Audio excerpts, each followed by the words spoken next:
Good evening, welcome to the stream. This is part 14 of our endless playthrough of Might and Magic 3 on the Amiga. Time for the Snowy Isles on the map this time around. Taking a quick gander at the map here. So, let me move the image of myself around here just a little bit.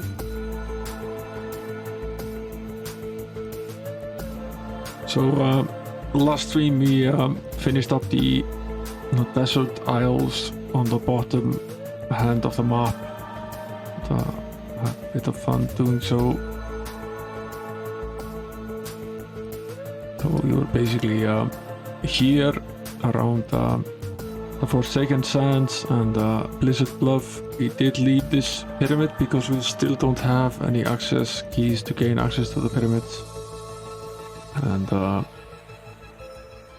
then we made our way here to the Military March and made an attempt at this dungeon here. It's pretty much impossible at this point. So it was decided that next on the agenda would be to tackle these frozen isles here. There are 3 isles here. Yeah, it looks pretty big on the map, but the actual outside area of that is not that big. So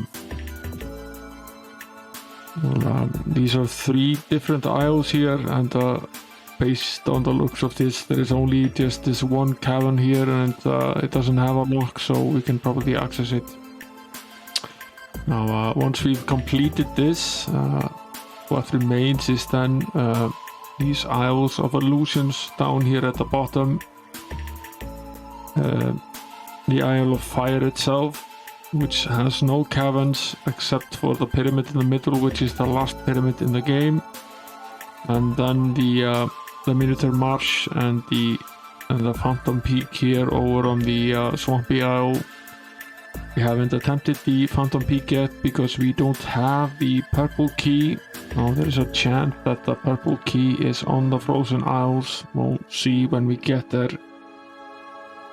So I believe that's actually in my notes. Yeah, we still need the purple key. So gonna turn down Pretzel just a little bit here. I've turned up the effects in the game and turned off the music in the game as per usual. So we'll keep Pretzel around as background music, but use the game sound effects as per usual.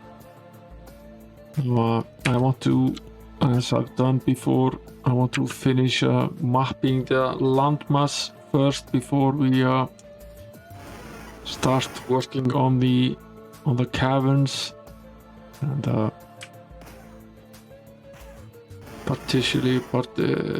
partially just because we also want to use the walk on water spell as much as we can before it expires.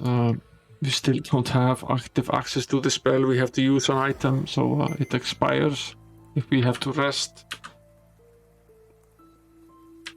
Probably best to try to map as much of the watery areas as we can. It's sort of weird to be fighting these candles in the middle of the ocean.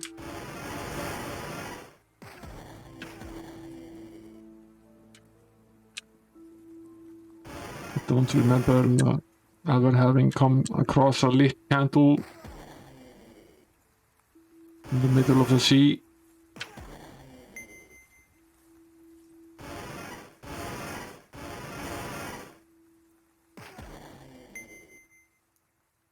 Now the map is roughly based on the 16 by 16 squares on the outside, so you would think that they were pretty much to scale. Of course, it's when you look at it, it's all relative in a way. This, however, is a tiny little isle here. It's basically just barely big enough to actually hold this cavern that's on it.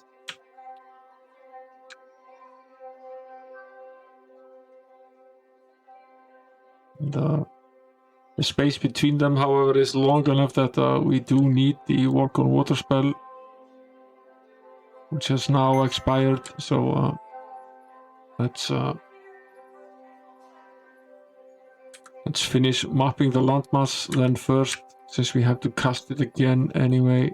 Lots of creatures waiting for us. Trio Spore and Canto Creep.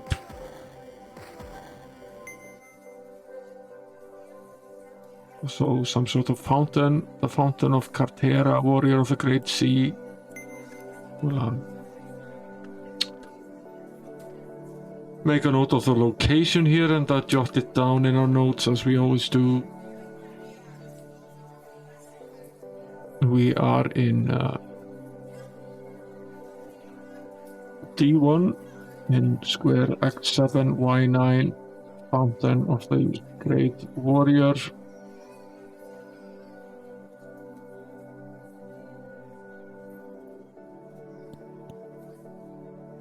Cartera was the name.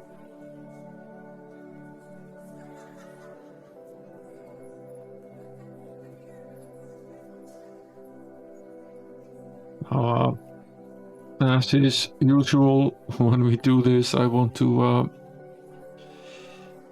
take a quick snapshot of one of the characters, just so that we know what statistics are changed when drinking the water, so we know what it does. I've taken a screenshot now, so I'll take a sip. Your skin has been magically toughened.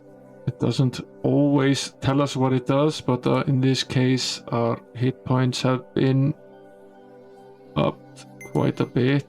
We what is it, about 200 more roughly, give or take. Yeah, it's a boost. It's not a huge boost, but a boost nonetheless. Good to know that it's there. More of these cryospores.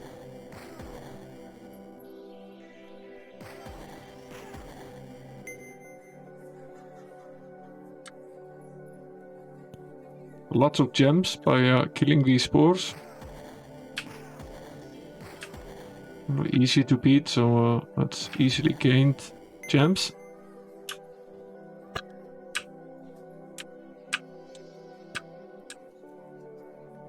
An iron chest with markings of a long forgotten gnomish tongue open. Yes, we'll have the robber attempt to open.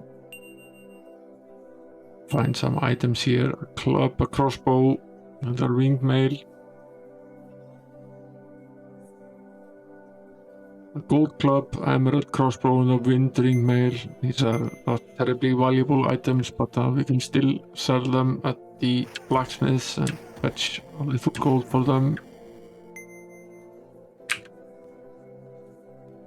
In my mind, mostly completed the part of the game where we're hunting for treasure. We're well off.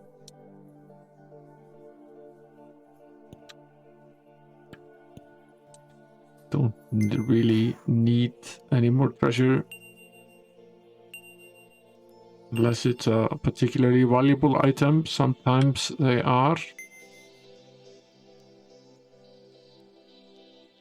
found something called the Coin of Freezing now, and a Platinum Belt.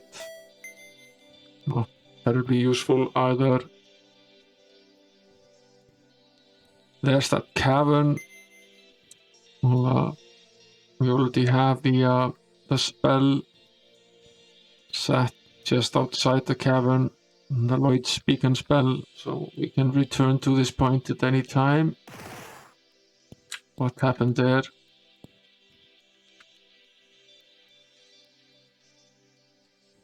Something happened when we stacked on that square.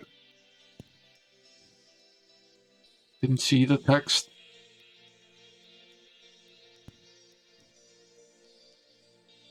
The mountain thunders as a wall of snow falls from the highest peak, so okay, this is basically an avalanche. That's fine, that's cast the work on water spell again. Or rather use the item so we can actually get over to the next isle there on the list.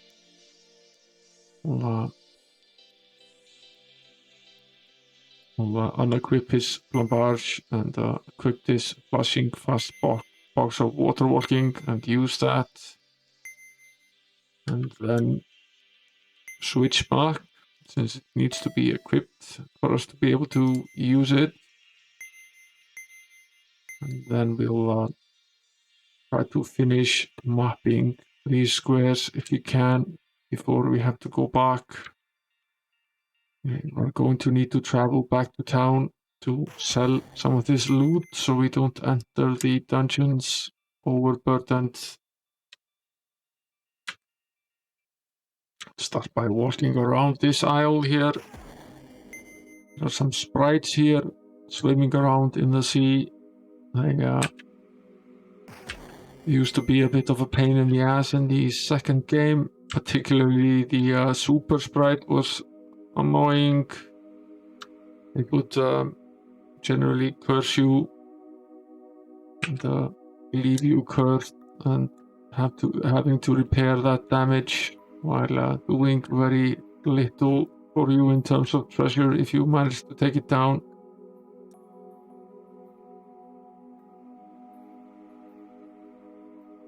Has the spell already expired?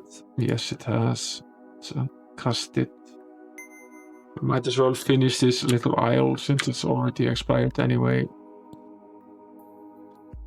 Might want to probably cast the Lloyd's Beacon spell on this, or either on this or on the next isle as well, so we don't have to continuously use the water spell.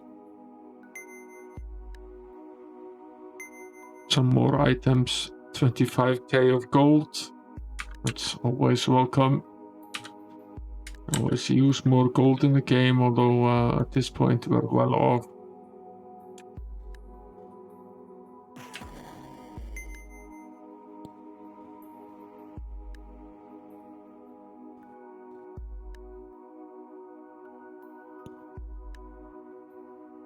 The Fountain of Waterbane, Mount of the Sea Nymph Althea, drink its water. The water turns murky as you near it. My waters run stale till lycanthropes no longer walk the land. Okay, so there is something we need to do to activate this fountain. Let's write down this message right now in the notes.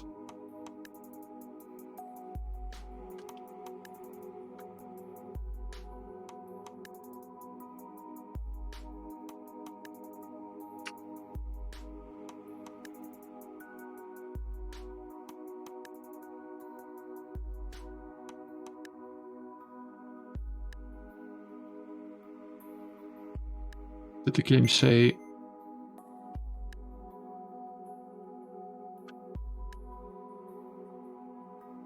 water turns murky as you need it, my waters run stale. The lycanthropes no longer walk the land. Let's jot down the location of this as well. It's in square T1 X0Y8.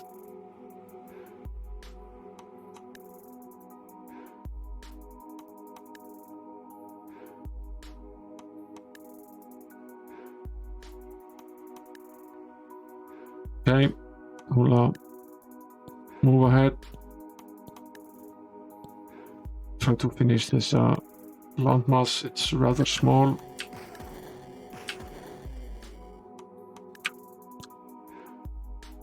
Paw marks set deep into the snow. Trail off down the side of the mountain from all around the hut. Enter. Yes. In the center of the hut is a large silver disc surrounded by flickering candles. It is the shrine to the full moon. Desecrate the shrine. Yes. We have a werewolf. How fun. Are there more of them here? Few sprites as well. Let's hope there's zero, so we don't have to drink sugary soda here. Yeah.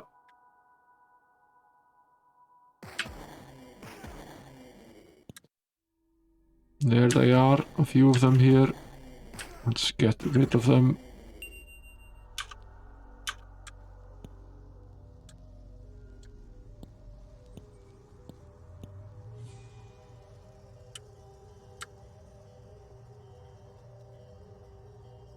Another one of these chests here.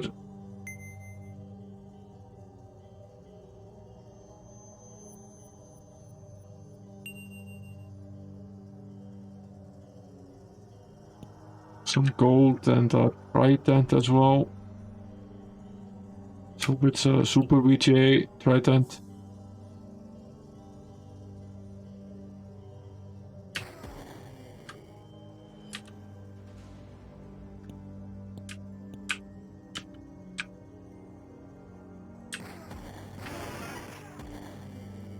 What did he do? Backpacks are full now. He's deceased, okay.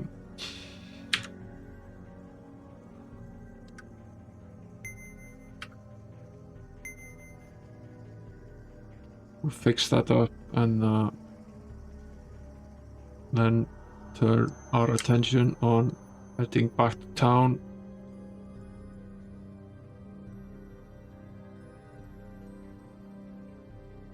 I won't bother with the Lloyd's Beacon spell here because we have to find our way back to the other isle anyway. We might as well walk over to this one again.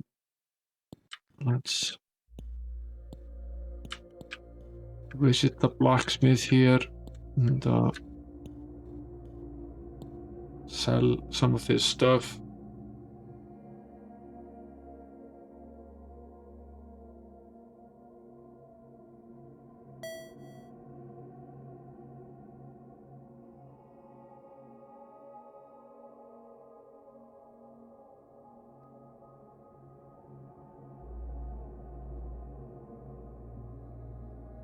Our stuff is mostly filler. It's not really worth very much. But sort of annoying to be stuck having to go back and sell some of this stuff, but that's the way it is.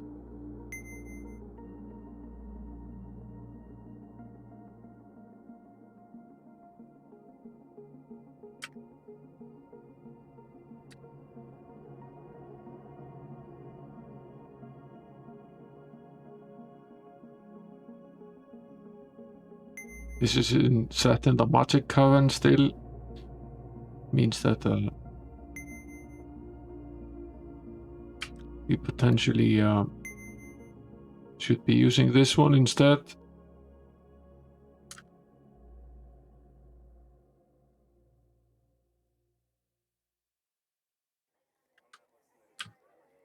Or did we perhaps never cast the... Did we perhaps never cast the beacon spell in the correct location? It's also possible that we simply forgot. This is a huge issue. We'll walk over from Suntown. No.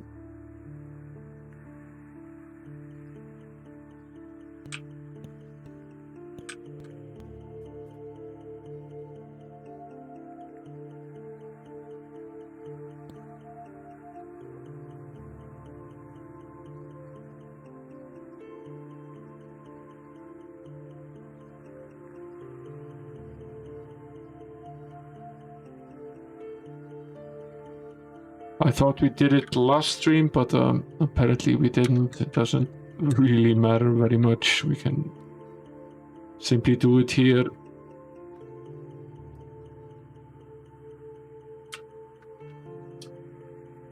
Have to use the item though to cast the spell.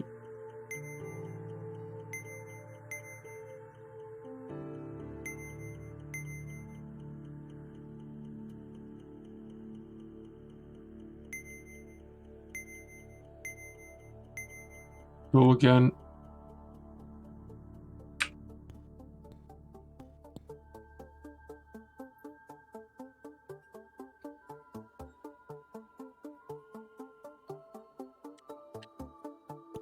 Sadly, the spell does not last forever, so we have to hurry up a little bit, get to the other side. Potentially, it only lasts one aisle, so let's cast the beacon spell right here. This is at least at the first aisle, then we'll have to use the walk on water spell again.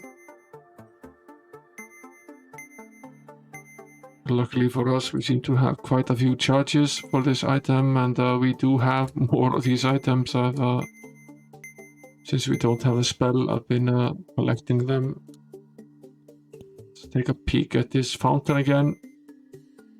Glowing energy flows in the water. Generous aid will my liquid be to those in need. You feel magically enhanced in every way, it says.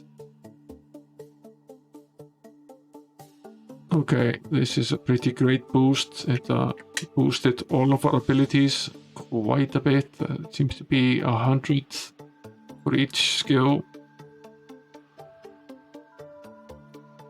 And for no cost as well, so that's highly beneficial to us.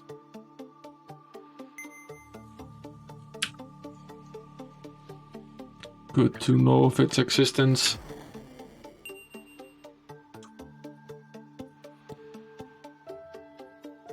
Let's see if we can make it over here as well. We can, yes. The beverage is still here.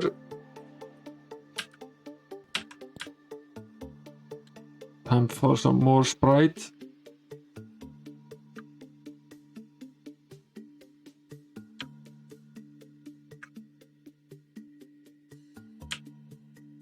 Let's do a quick circle around the island first.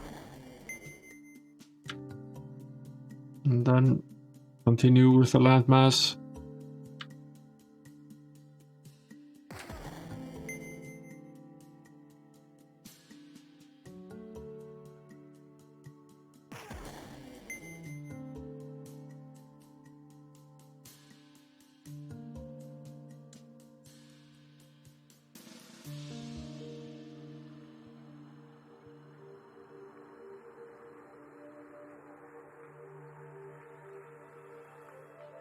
We done a full circle? No, not quite yet, but we're nearly done.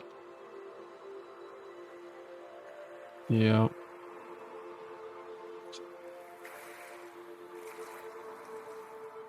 Hey there, Gleaser. Yeah, we just started this time around. Welcome in. Mounting up the 3 snowy isles. So far it's been rather tame. We found a little treasure. We killed some werewolves and some sprites and these cyclops guys.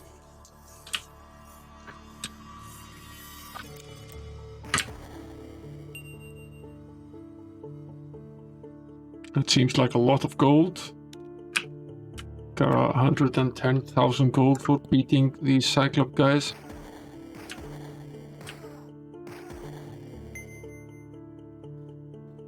You apparently get 10,000 gold for each of them. That's a huge loot for what is a relatively easy enemy.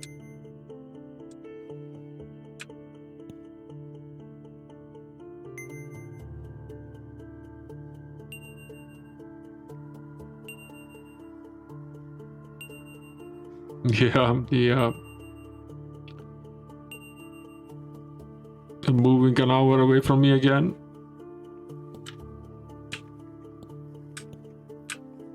Around this time of year I move closer to the Americans and further away from the Europeans. That's the way that works.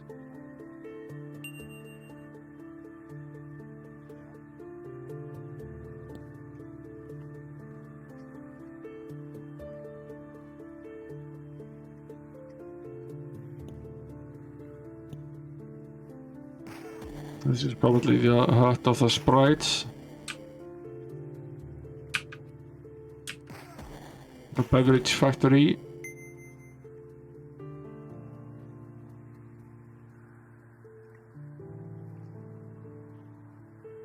Interesting. Let's not enter it just yet. We are again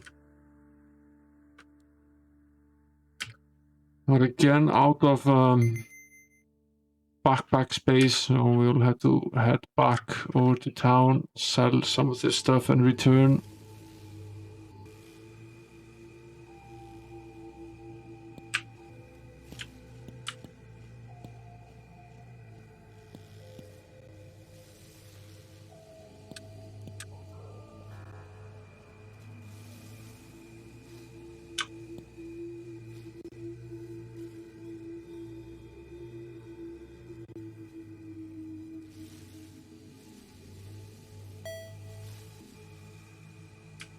These are mostly useless items,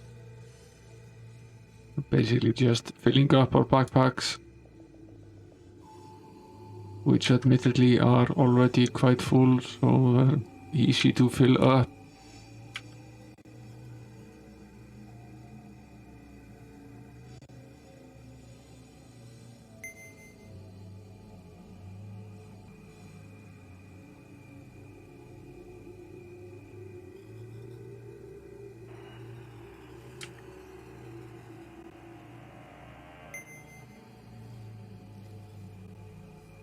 Let's go back to the Snowy Isles and take care of that hut. Yes. Rainbow-colored scales falling from the wings of brides reflect lurid things from less than ample lighting in the hut. Straw pallets scattered on the floor indicate a bunkhouse. Destroy the hut. Yes.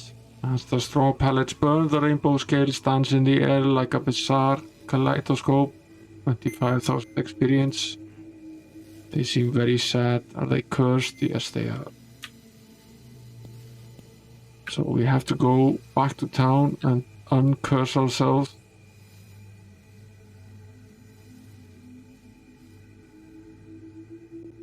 Is the game still... really?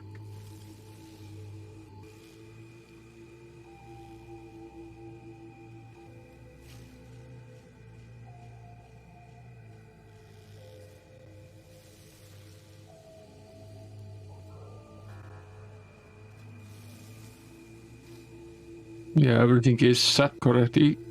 Okay. Okay, fine. At least it's... I forgot to change it before I went live. It can stick around for a bit.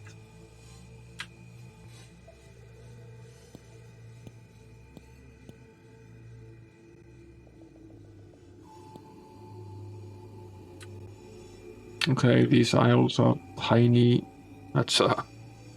Let's just head back to town and remove this cursed condition. Doesn't take very long. Can't stand looking at them so unhappy. The temple is right here.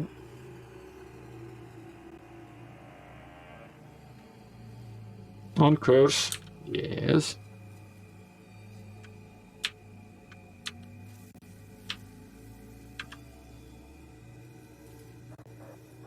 No longer cursed. Did we actually gain some items as well? I don't think we actually did. No, we did not. We can just head right back.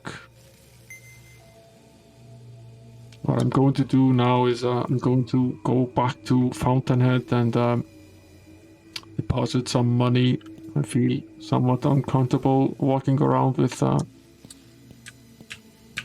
of this gold. We have quite a bit of it now. Thinking of depositing some 2 million at least.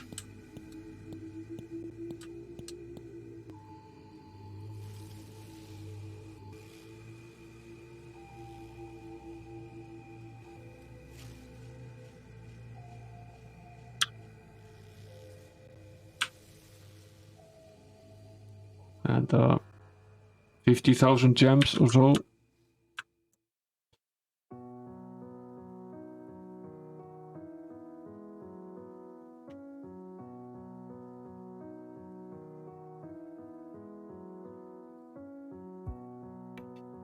They were here for a brief moment early on in the game. They're not nearly as annoying as they were in game number 2, where they would constantly steal all of your stuff with barely touching you.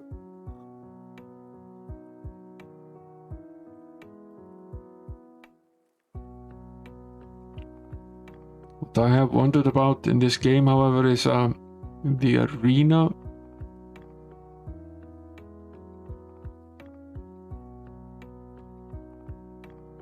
No, I hadn't seen that, Glisser.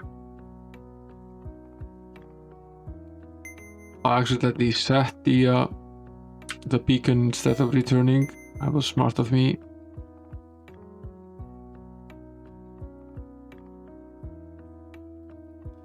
There was a moment there in the early 90s, around 93-4, where a lot of these games were being turned into pinball games for no obvious reason.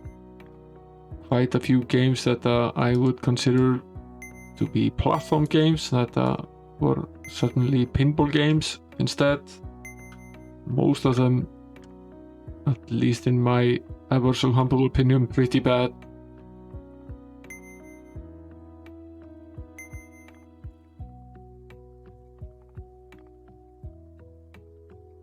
Yeah, I've largely stopped doing that, including the free games that come with Twitch Prime. I do occasionally take them, but mostly I just do not.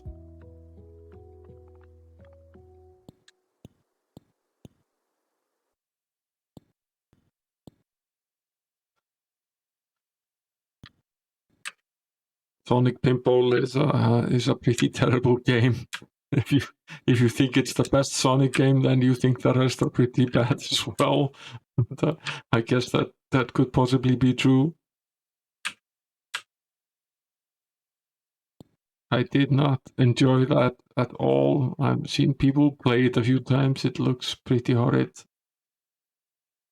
On the snow-capped peak of the mountain sits a lonely shack draped with icicles, and yes, that is meagerly furnished and scattered with dirty pots and stoneware. The trophies that line the walls of the shack are the game of choice for most Cyclops. Destroy the shack, yes.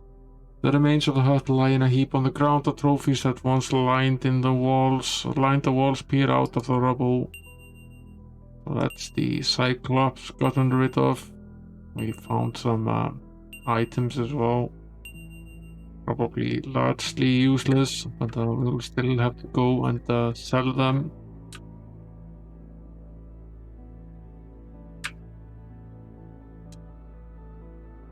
So we've mapped now the...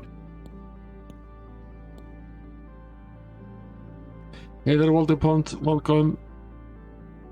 We're on a mission to stream the Might and Magic game, which we started with number 2 and on the Mac and finished that, and now we're on 2, 3, and then we'll move to 4 and 5. I didn't stream number 1, but I have completed the PC version of it. It's we might stream the Mac version at some point if we run out of games, but it isn't high on the list. It isn't the friendliest game in the world, but it's still relatively fun. I like 2 more though.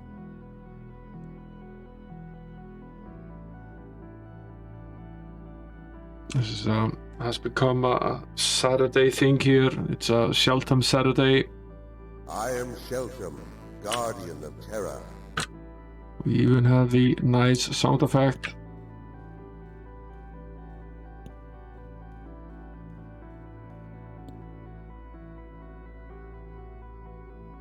This is not where I was going to go. I was going to visit the blacksmith, sell off the items that we just found. We'll rest and wait for him to open anyway.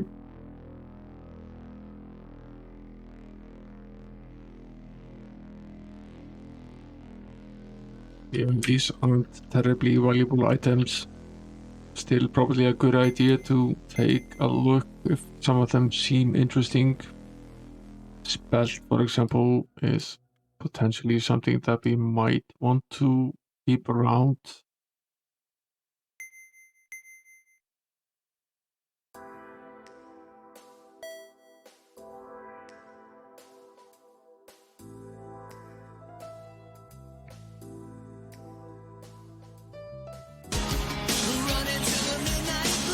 Thanks for the follow, Bottom Pond.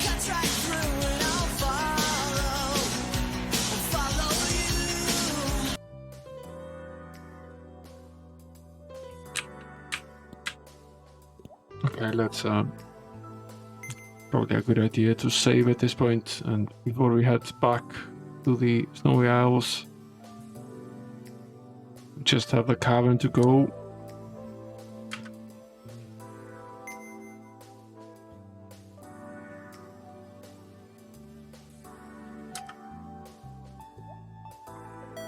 Where did we set this? Yeah, this was on the first isle. Yeah, okay. We're done with the isles, and we destroyed all of the inhabitants. So let's take a quick gander at this cavern. Symbols of witchcraft surround the cavern's mouth, and there, yes. It's the cursed old cavern. I guess we can expect to meet quite a few of those sprites here.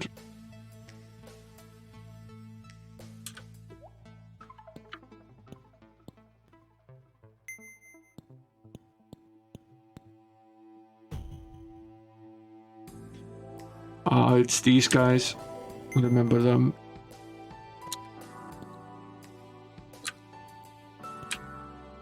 Yes, it's yet another one of those. Where we have to take damage to get in. I forget where we faced these hands before. They were in some cavern at some point.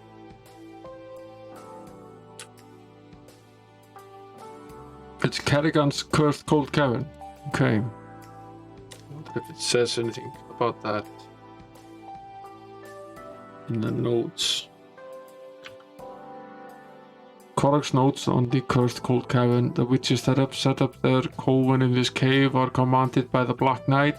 He dwells deep within the cavern and rewards the deeds of the witches with ancient artifacts, plundered in a long-forgotten war. Search carefully the cauldrons, for all are not obliging. Okay. We have some of these artifacts. Maybe we can finally get rid of some of them. So potentially useful. Filling our backpacks with stuff. Probably set up the jump spell here so we can jump over these.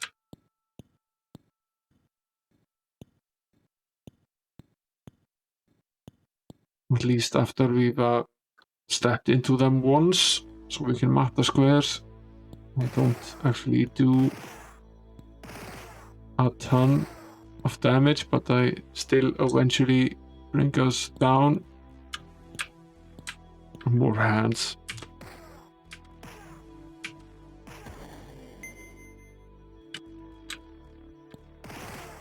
As with game number 2, it's sometimes very hard to tell exactly in which order it's best to tackle these caverns, but I'm pretty sure we should have tackled this one a while ago. It seems relatively tame. And these aisles do as well.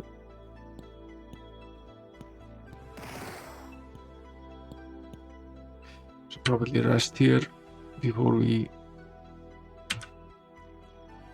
become unconscious.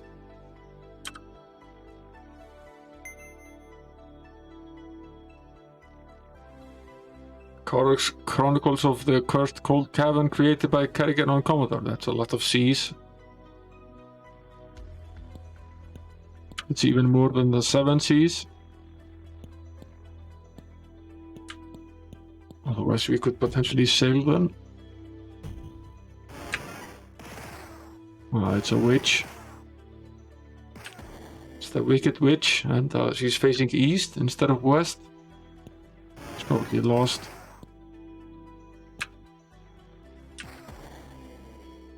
Or were there 2 of them? Was there a Wicked Witch of the east and the west as well? And there's the cauldron in the middle of the room.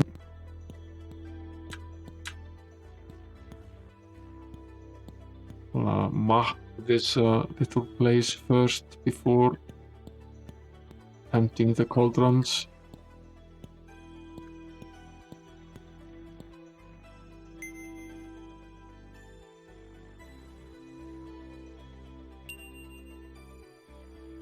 Ancient artifact of neutrality, okay, that's useful. Etheric bubbles rise from the witch's cauldron. Dip your hand into the brew. Sure. You are more resistant to the powers of magic. I wonder if that's permanent.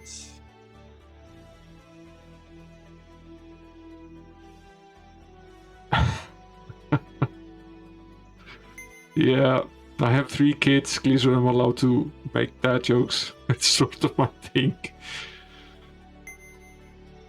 Some of my co-workers at work, they keep telling me that my kids will probably leave the home early because I've driven them insane with bad jokes. It's entirely possible they're right.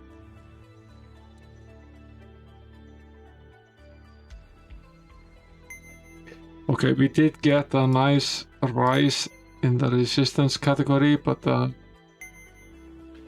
only seems to apply for 1 member of the party. So we have to spread the gifts evenly. So we'll try to do that. We already gave Castor a little bit.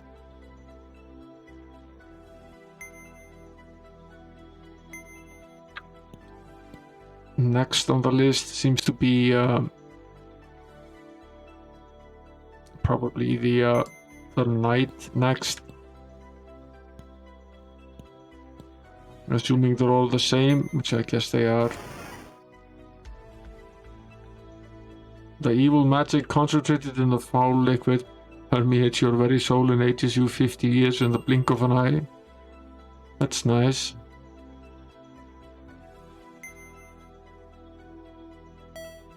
Cursed us as well. That's lovely. And it also cursed every single item that we had. It's also lovely.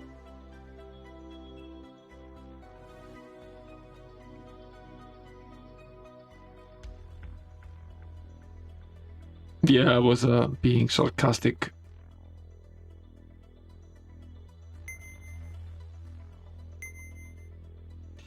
I was being sarcastic. Let's be a little bit more careful of these. Entirely possible that all of them curse us to death.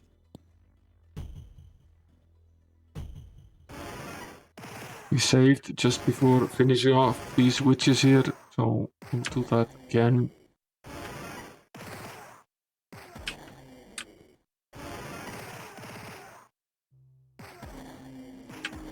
It's been a while since John Van Carrigan has been a troll to us, so maybe we're getting careless around his many traps. probably best to save before attempting this and see what it actually does to the rest of us before we move forward. If all it does is raise the resistance, but versus everything that we have, then perhaps it's not worth it. It does not do that, at least. Okay, it does.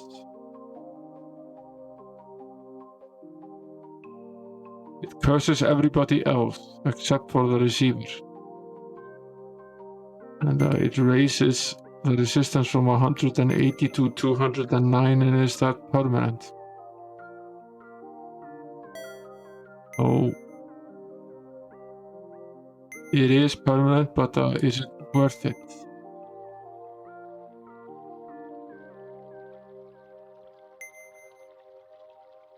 Is it really worth it? That's the question of the day.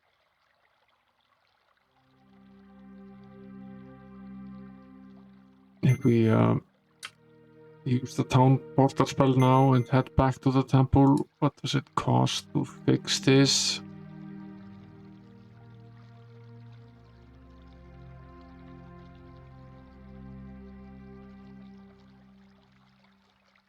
Let's find out whether it is indeed fixed by just going to the temple, or whether we have to manually uncurse every item.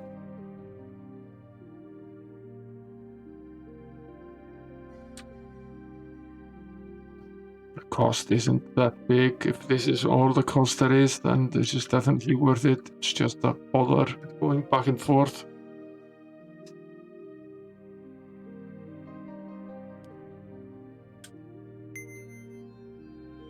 Yeah, we're fully uncursed. Yeah, let's go ahead with this. It's worth it. It's just a bit of a pain in the ass.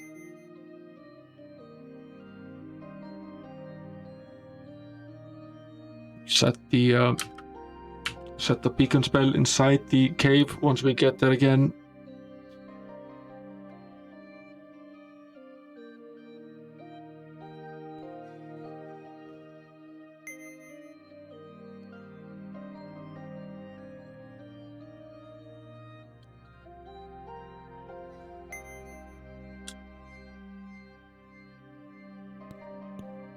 Yeah, that resistance is actually fairly useful. We of course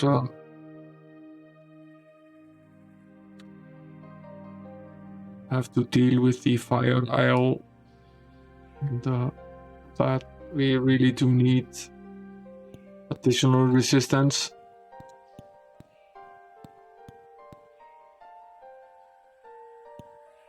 And finish this one. We'll open up this chest as well. It's just the ancient artifact of neutrality, which we can return to the neutral castle for a little experience,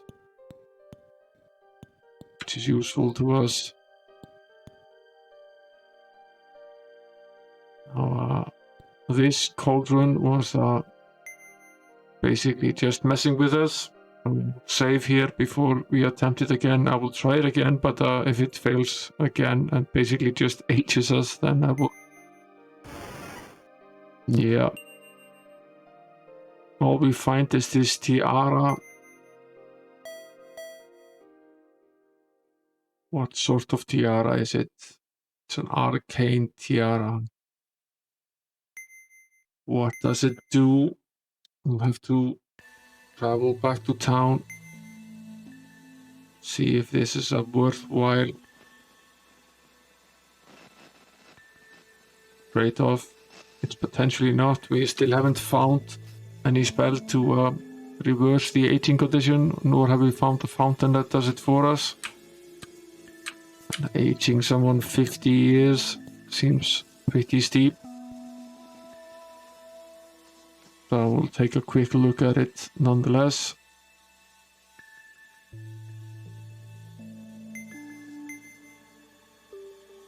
All it does is give us 25 additional spell points.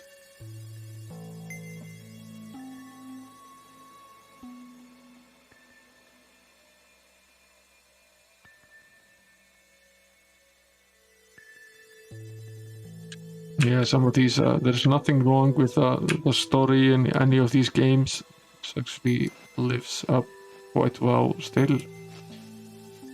I wonder if I can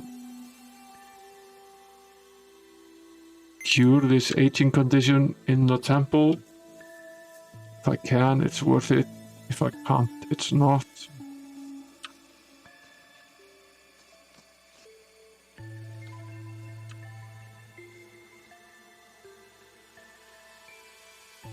At least not at this point in the game. Then we will just write it down, and once we find a spell, we might potentially want to go back there and try this again. Nope, it's not reversible. Write down the locations.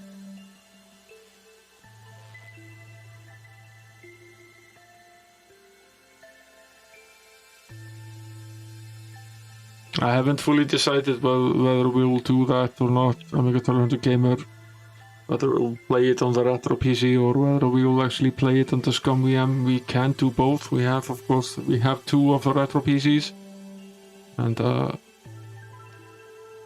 as a matter of fact, we could play it on the second retro PC under Scum VM, and we could also play it on the streaming PC using Scum VM. We have 3 machines we could use to play it. So there are lots of options. But, I'm not going to risk this at this current point in the game. Before we enter into any more cauldrons, I will save the game. Now, there's a bit here that we didn't finish, which we'll do now.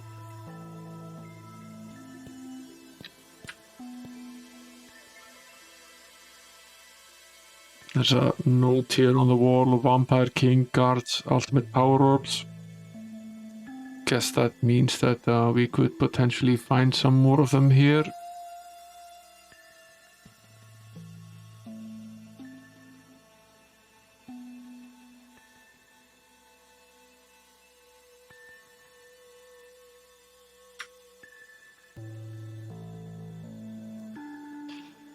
I forget how many we have turned in so far of the power orbs.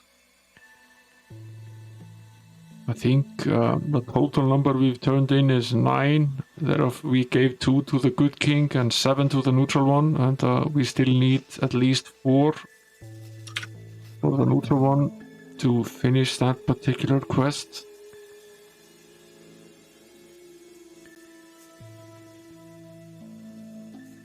Yeah, that's what I was thinking regarding the sound, that we might be better off using the retro PC.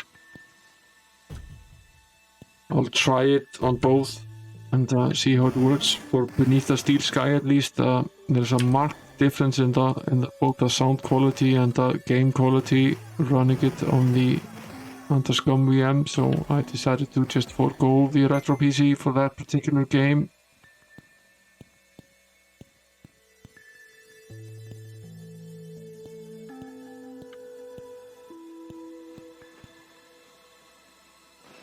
Because of Deities of Witchcraft are carved in the sides of the chest. Yes, of course, we'll open it. Another ancient artifact of neutrality.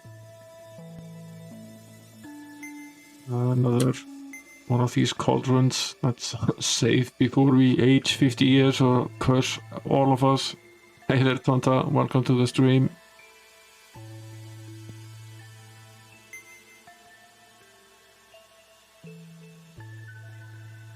We're in this very nice cursed old cavern.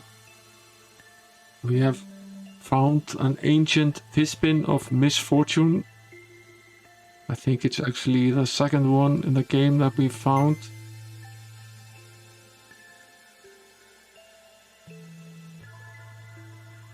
And we are partially cursed, although not fully cursed.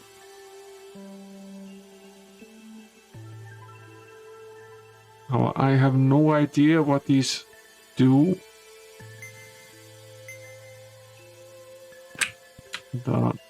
They don't appear to be very nice items.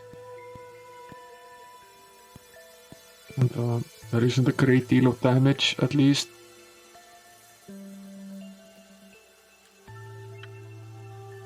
I think we'll take this damage. I'll cast a beacon spell right here, so we can return to this exact point in time, and then I'll cast us back to town to uncurse us a little bit.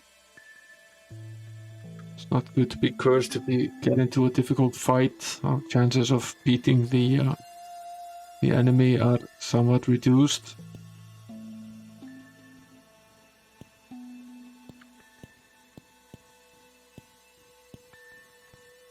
Let's go pay the temple a visit.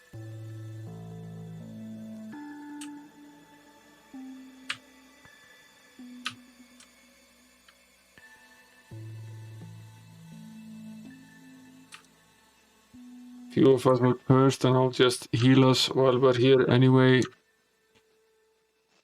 And, I'm going to take a look at this item as well. I think it's the second time we found this weird item in the game.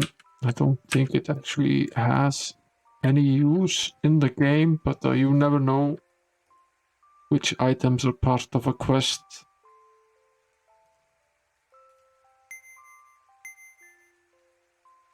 Has no properties. I think we already have one of them.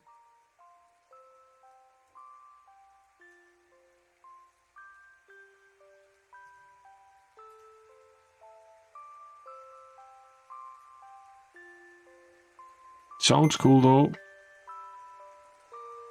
We carry it with us in case we need it. Our backpacks at this point are stuffed with all sorts of stuff that we are not necessarily sure we will ever use in the game. Sort of becoming a problem because we have no way of storing them anywhere. Sadly, the bank only takes gold and gems. It doesn't really allow you to store any items. That would actually be very nice if that was allowed. Would make this slightly easier.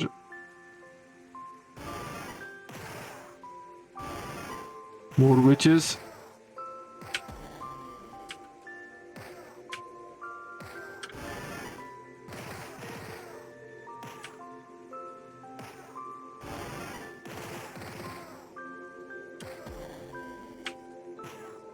Yeah, we made a surprising amount of progress in Beneath the Steel Sky last night.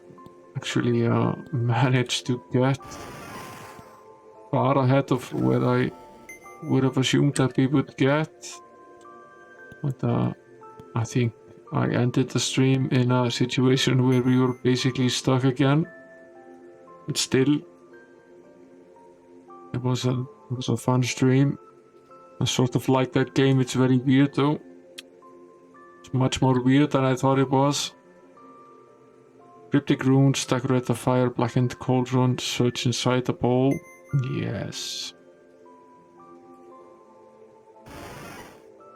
You are a more advanced adventurer, so we gained experience.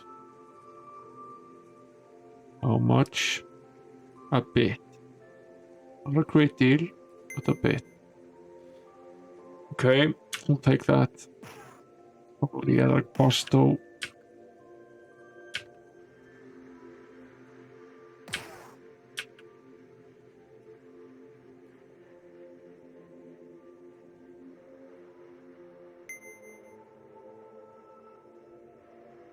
Yeah, I'm assuming that would be 30 or 40 streams or so.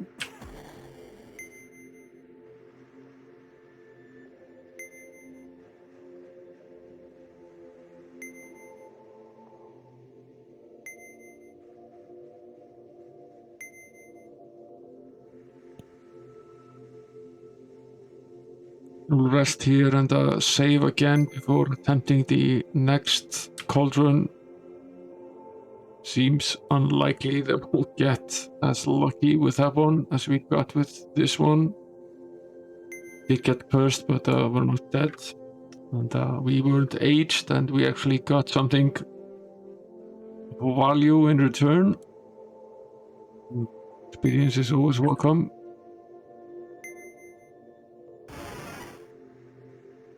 So this is also experience. That's useful.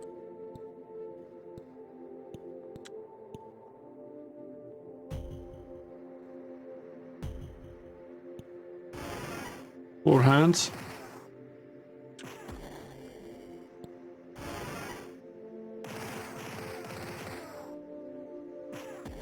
When I said give me a hand, I was half kidding. Didn't actually literally mean give me a hand. What's this guy there behind them?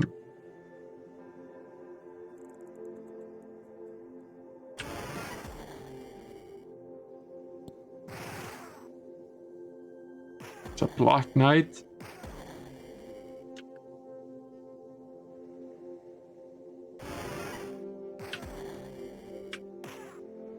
He wasn't so tough.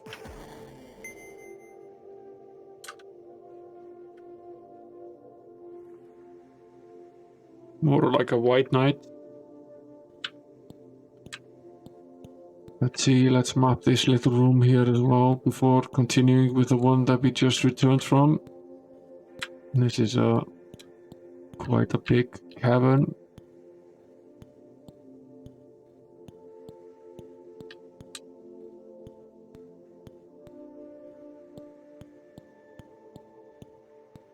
As this Pegasus says, the statue of copper hooves. See, let's write it down. Jot it down in the notes here. Well, Tonta, if you're still here, have you seen the speech bubble thing I ripped from you? Yeah. I borrowed this from Tontagosa. I thought it was a great idea. He had this speech bubble thing where you could activate the notes above your head. So I asked him if I could borrow it, and he allowed me to do it, so I stole the idea from him. It's handy in quite a few games.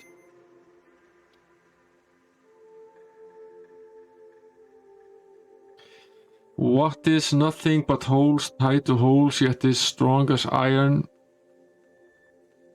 He's probably talking about some sort of iron mesh. What do they call that?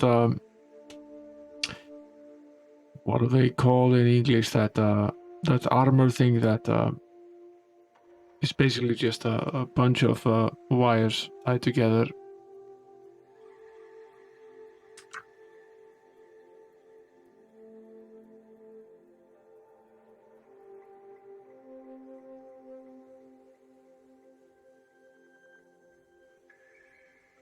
That's true.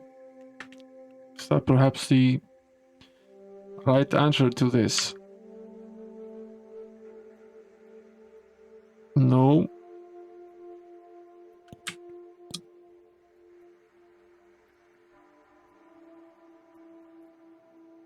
It's also not true.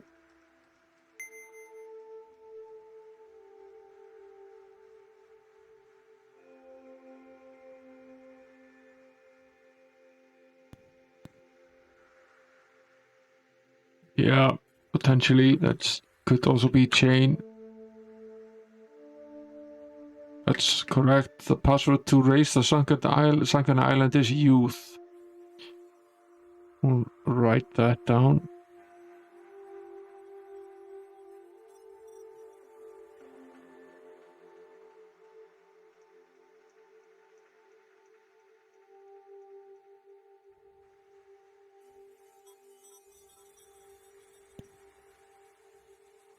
So there's a sunken isle somewhere that we need to find potentially then. Another statue. This one is of golden hooves.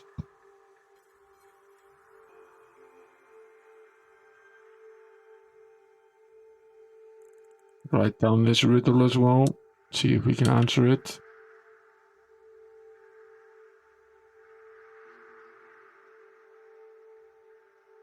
Hey there, Will Torres. Welcome to the stream. We're in Riddle Land right now in the cold, the cursed cold cavern. cannot be seen but only heard, and will not speak unless it is spoken to.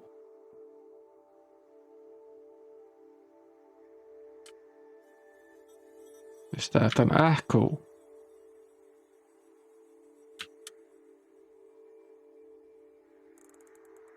That's an echo, right?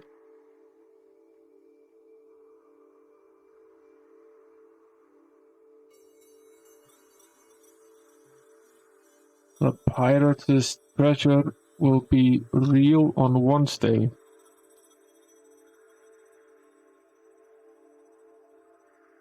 It's interesting.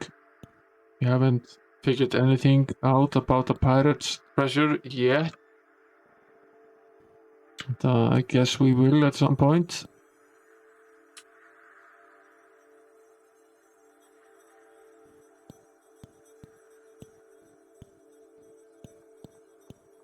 Here's another one of these chests.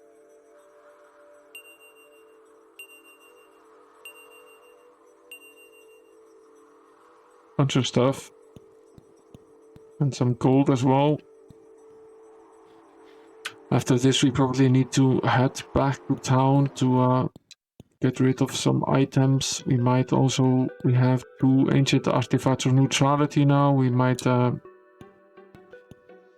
pop over to the neutral castle to get rid of them. And potentially use the opportunity to train up as well.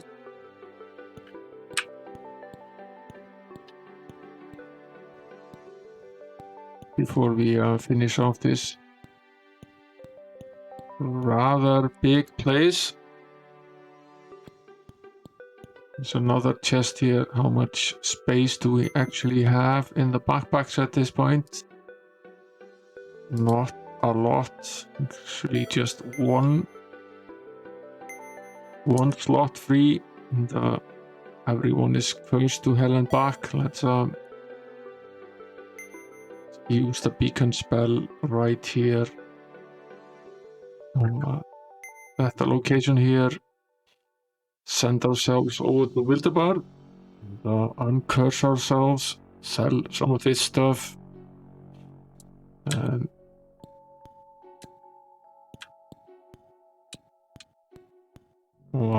track over to the neutral castle as well, since we're here. Where was the temple in this town again? It's been a while since we've been here, actually. Here's the blacksmith, at least. Here's the pub.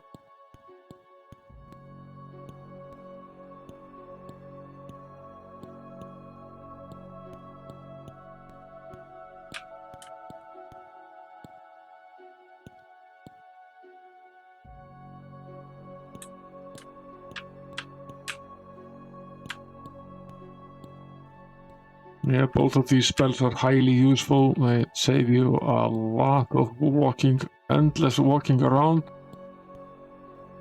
So that does very much come in handy. Where is the temple in this? It's here. You can sort of see it. There's usually always a pretty long entryway on the way to the temple. So you would definitely sort of see where it is.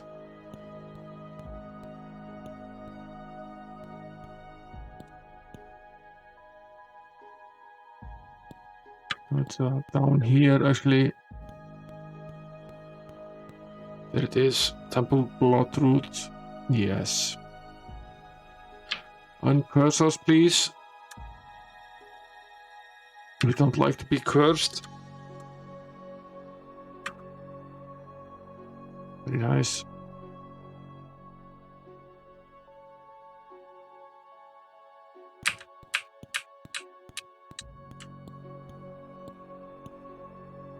Now we need to visit the Armory. It was here somewhere. Here it is. Wait to rest. It doesn't open until morning.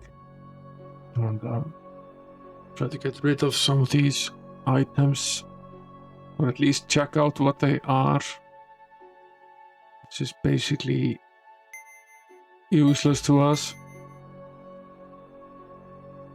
Fix our armor as well.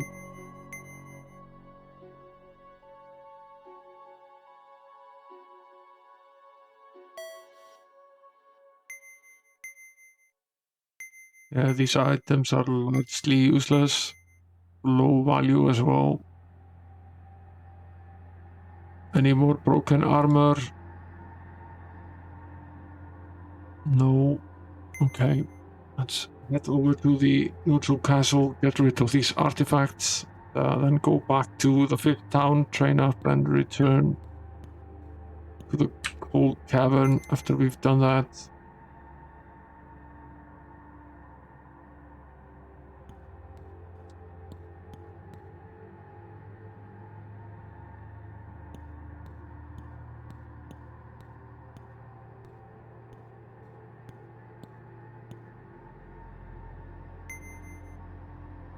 Here's Castle Blood Rain, home of the neutral king. That which will bring me now. We need to visit him once. Get rid of all of these items, and they're gone from the inventory, and we would have received some experience in exchange.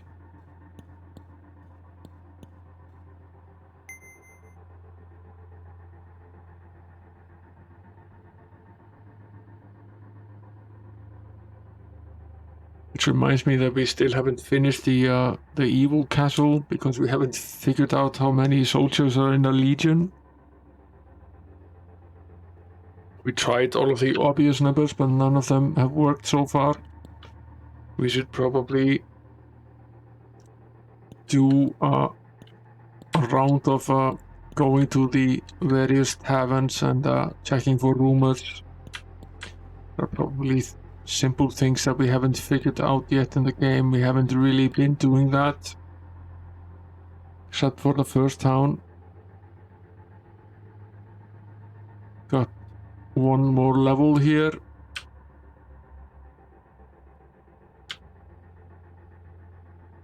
Two for Castor. Now up to 44 for the knight and the paladin. 42 for the archer, 40 for the thief, 38 for the sorcerer, and 36 for the cleric. We're getting pretty formidable. Let's head back to the cavern and continue our quest there.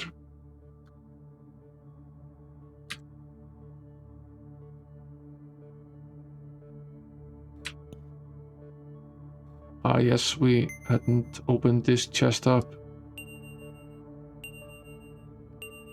Of course we find some more items here.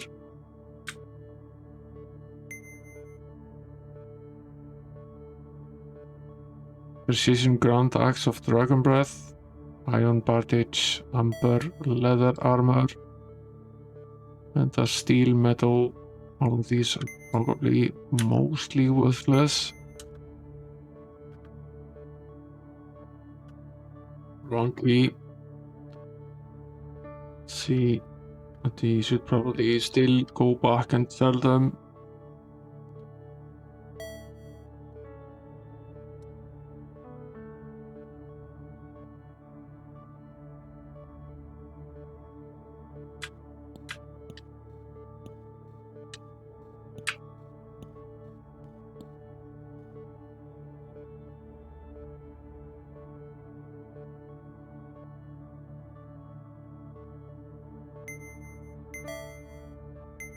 A long name, but it's a largely useless item.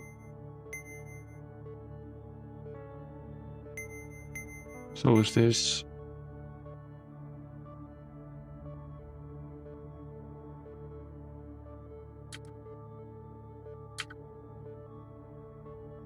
Back we go.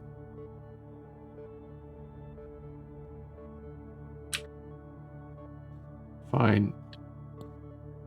I think we're done with this little detour here, which was a hidden wall.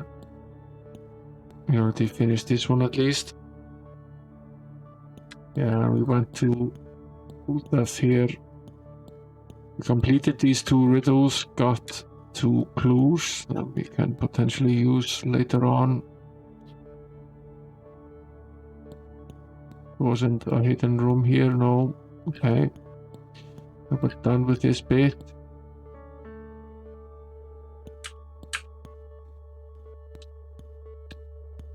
We'll take a look at this one. This is the statue of Iron Hooves. Let's see what his riddle is.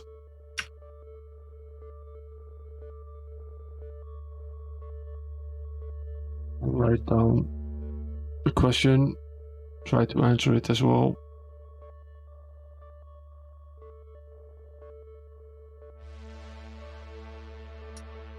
What lives in the winter dies in the summer and grows with its roots upward.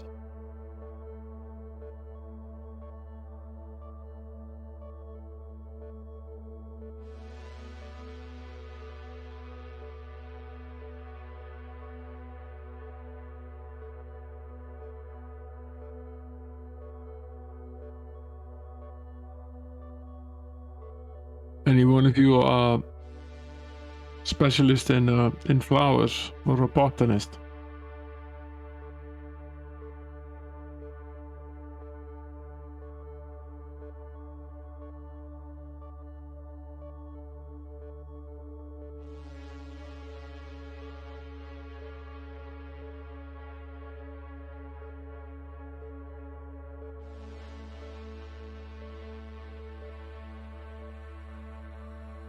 Talking about probably some sort of plant that lives in the winter, dies in the summer, and grows with the roots facing upwards instead of downwards.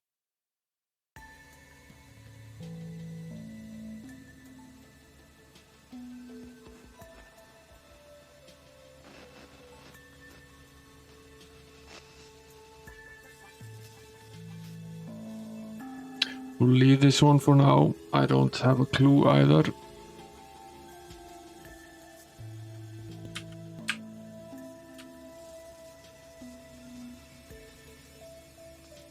I don't even have a good guess.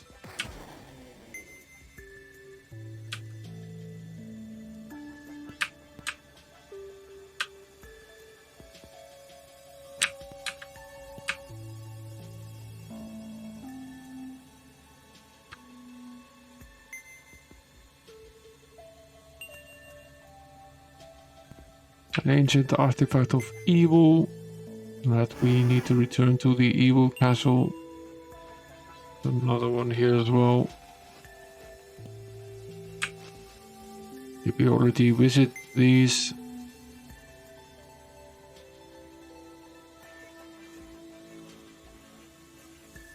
We already visited the other 2, I think. I don't think we've done these yet. This is more experience.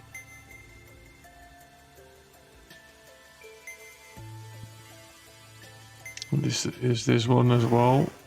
Yeah, it is.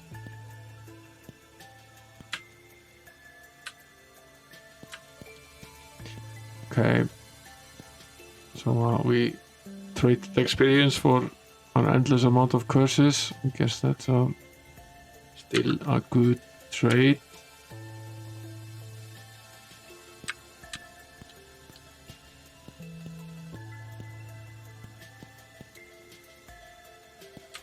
Is there then another hidden room here? Yes, there is.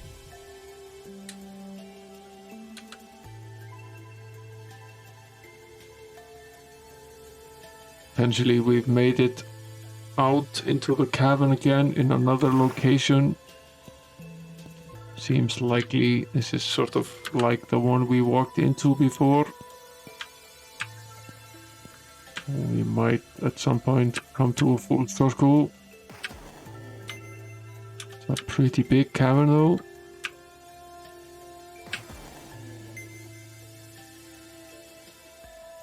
We can at least tell by the map that we haven't been here before, not in this exact location at least. More of these cauldrons, let's say, for attending them.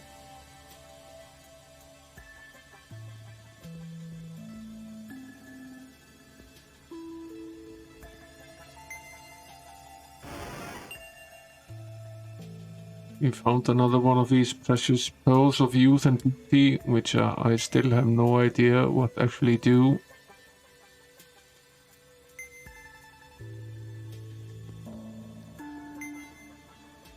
They don't need to seem to have any functionality in the game. You can't equip them, you can't sell them. And yet we have at least 2 of them, if not 3. So you have to wonder if they're quest-like items.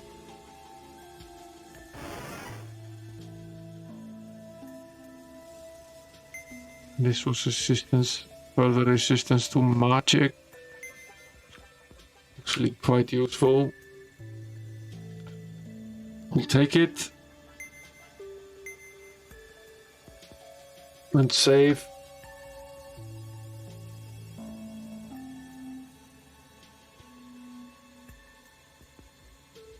It's quite useful for the knight at this point to have further resistance to magic, since he's often the one that is able to fight the magical characters and able to do the most damage as well.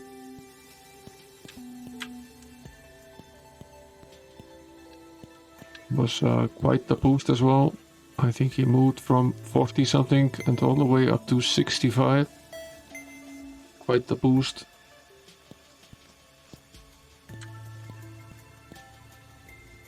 Now one of his hands.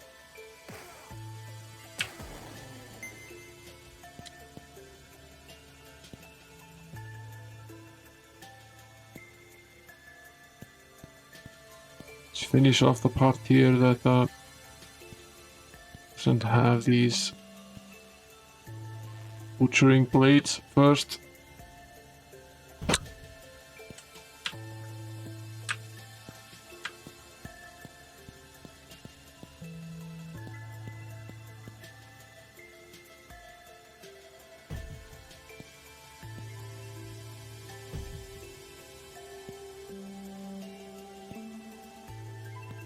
Another one of these pretty large rooms. They all look pretty identical.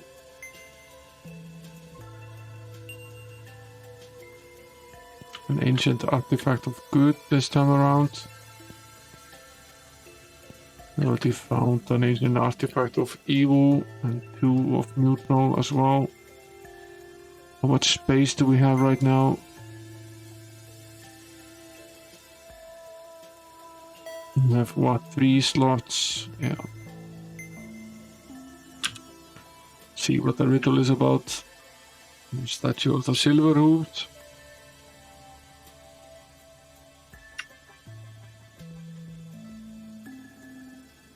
I wonder what his riddle is.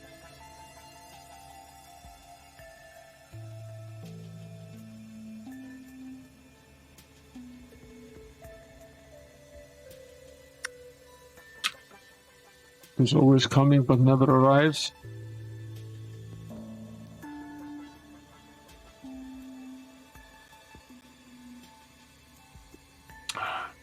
The future is always coming but never arrives.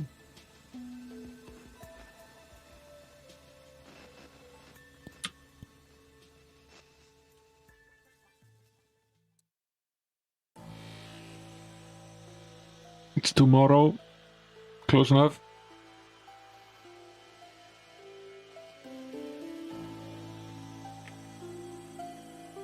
This is a potentially useful hint. If you take a pearl to the pirate queen, she won't steal your gold.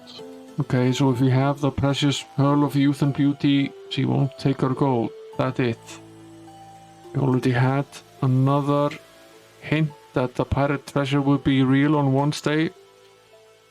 So we're probably supposed to be there on Wednesday and probably have to carry this that's just Pearl of Youth and Beauty and probably then one per character. So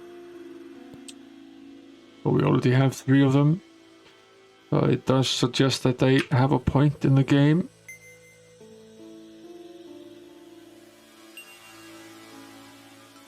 More artifacts.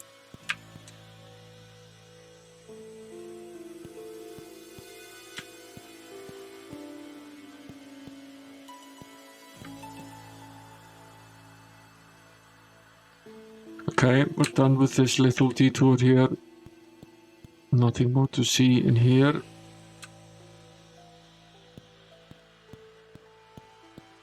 We probably need to travel back down now, sell off some of our things. I'll set the beacon here and we'll make our way to the first town first, because we need to get rid of these artifacts of good first.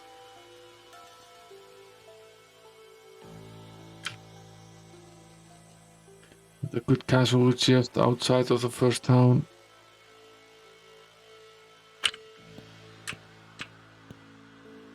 Start off by selling off some of this stuff.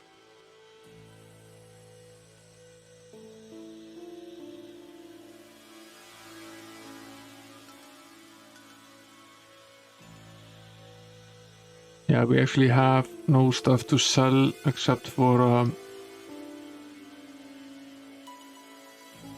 we have nothing to get rid of except for the artifacts, so we can head straight to the castles.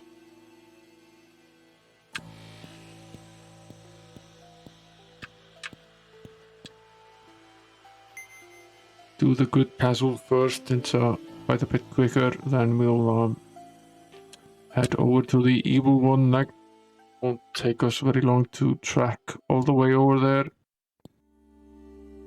We can go to the swamp town and walk from there.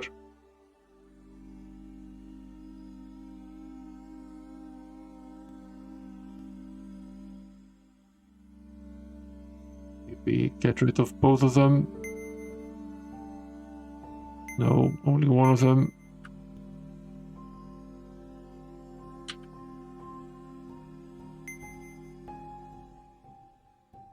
Okay, rid of both of them. It's just the 2 evil ones that we need to get rid of.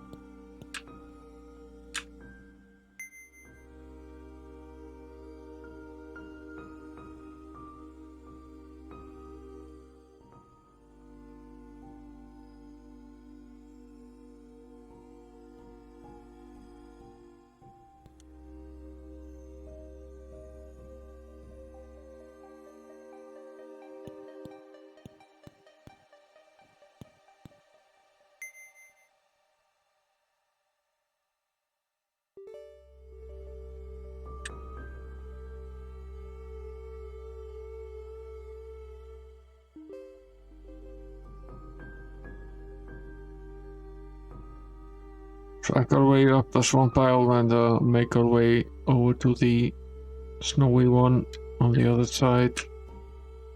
We're gonna need to cast the walk on water spell once more.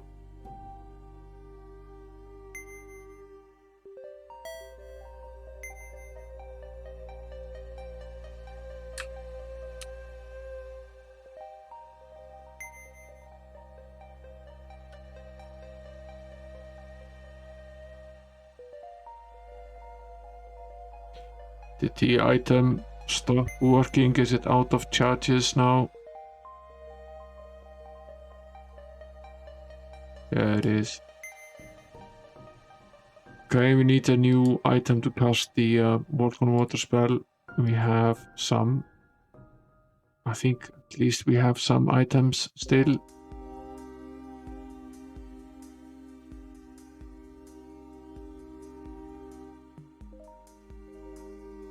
Otherwise we're in a bit of a jam if we don't. Yeah, we do. Good thing I've kept these around.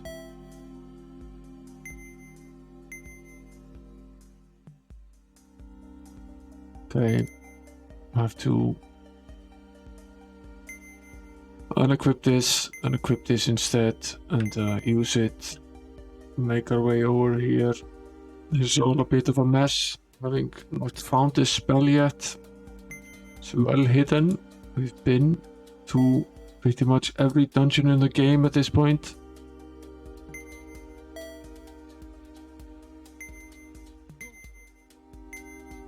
And, we've mapped at least 80% of the outside area already.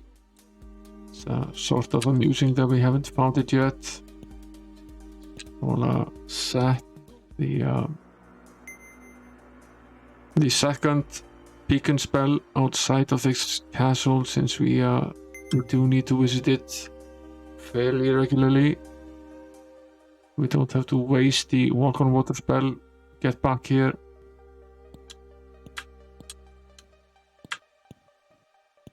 After we finish off the cursed cold cavern, we probably don't need to travel to that isle anymore, and we can move the other one. And where was the artifact? Where was the artifact guy here?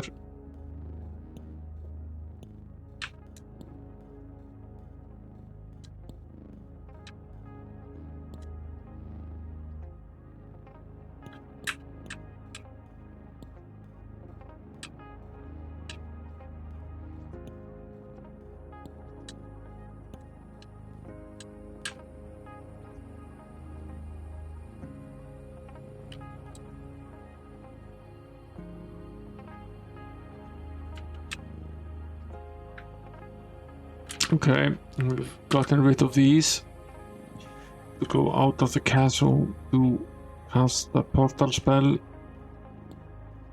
And, for that matter, to cast the beacon spell as well. Let's get out of here. We could just go straight back to the cavern. We don't really need to go back to town.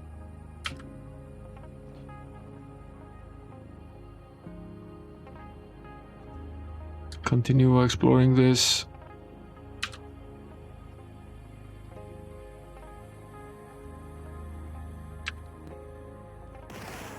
Back to this again.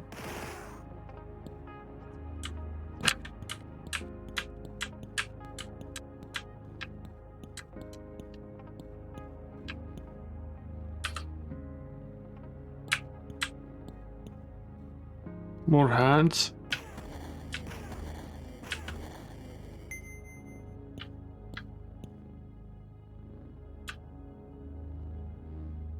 We can go in two directions now.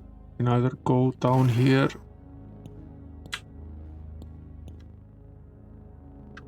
Badly injured are we? We're not really that injured yet.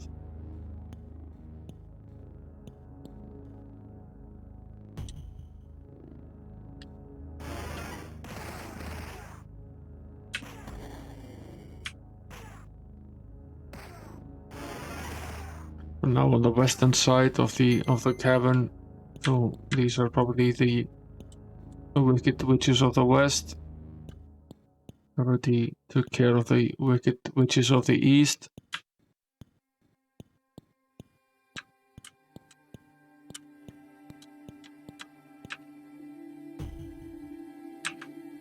Bunch of hidden walls here.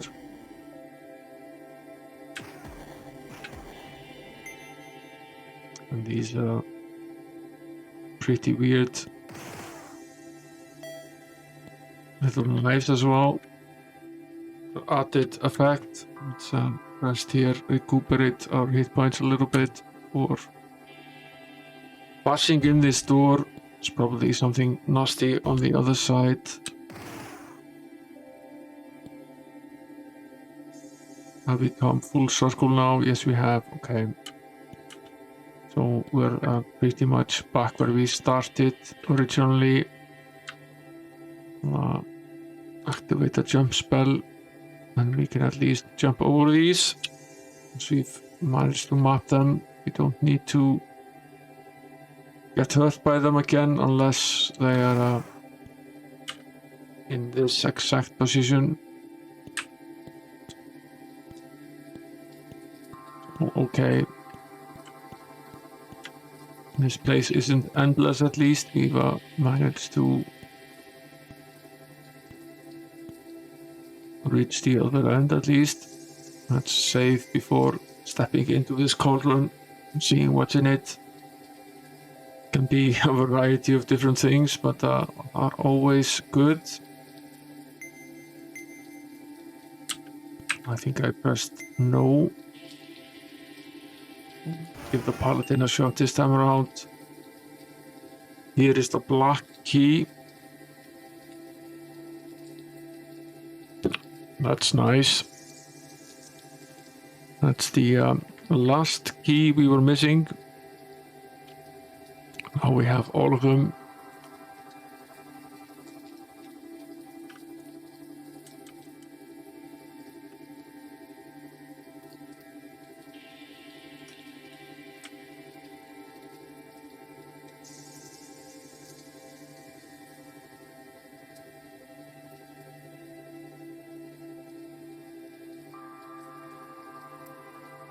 I don't think we actually have any more space for keys. I'm wondering whether we should drop some of this jewelry, or whether it actually serves some sort of point in the game.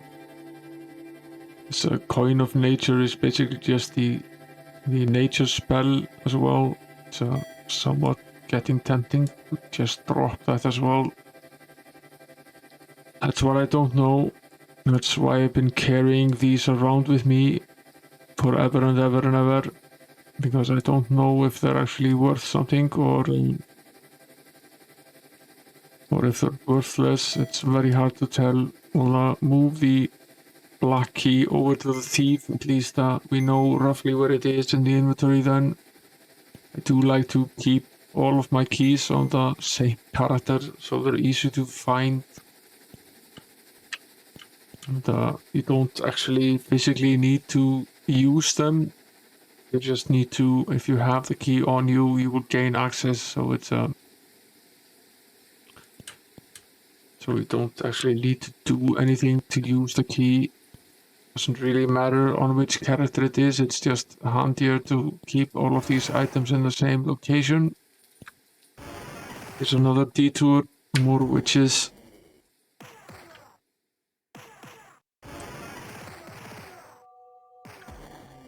We still haven't found, usually in every one of these dungeons, there is some sort of a head honcho, main bad guy. We haven't found him yet in this dungeon, so I have a feeling we still have a decently tough fight to go before finishing this. So be smart and safe for approaching this. The black key is for the cavern in the middle of the. If we were to take a look at the map here, I'm almost certain that the black key is for this dungeon here, Phantom Peaks, in the middle of the Swampy Owl. The purple one we found last stream was for. No, the golden one rather was for this Minotaur Marsh. Fairly sure the black one is for Phantom Peak. And that's the other dungeon that's left on the Swampy Isles. And other than that, we've finished every active cavern in the game except for the pyramids, which there are a few, and these two castles here. So pretty far along in the game at this point. There isn't actually a lot left. But, that doesn't mean that the rest of the game won't take forever. Depends on how difficult it is. We still haven't beaten the Minotaur guy. We need to beat him to get the pyramid key. We found that out last stream. He's still, at least at this point, pretty much unbeatable. At least we haven't found any way of beating him yet. We found another of these precious pearls of youth and beauty, so now how many do we have now? 2 here.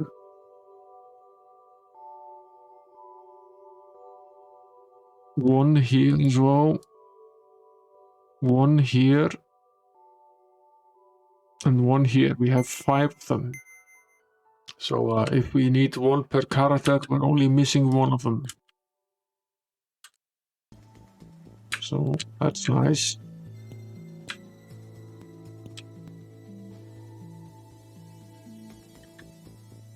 That's it.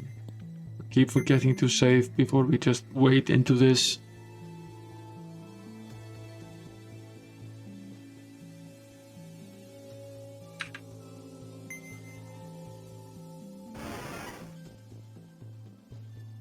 We are more resistant to the power of magic. We got a 50 here. I think I would rather give it to the paladin. To reload and walk forward and give it to the paladin instead, so that the 2 members that are in front are most resistant to magic, are the most likely to be able to deliver quite a bit of damage to the magical casters.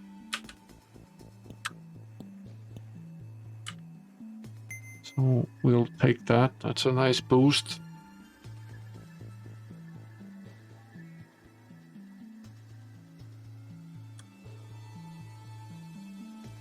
Okay, we're done with this little room. There's no further detour from here.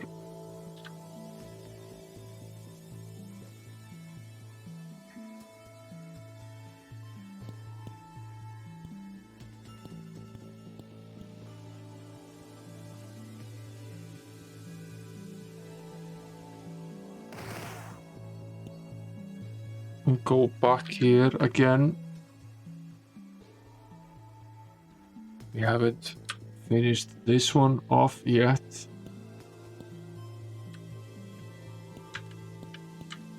I think this is basically the last point. The one that we haven't finished. And plenty of these endless traps here.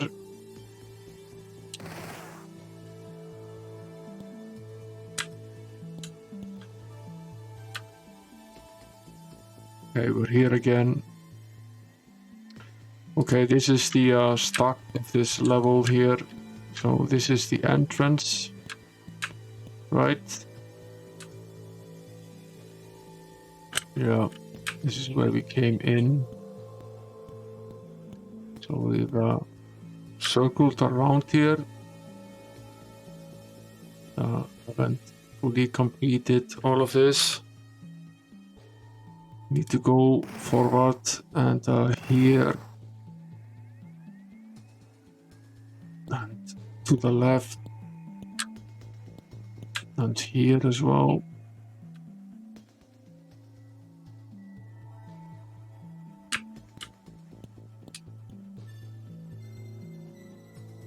And we haven't marked this square.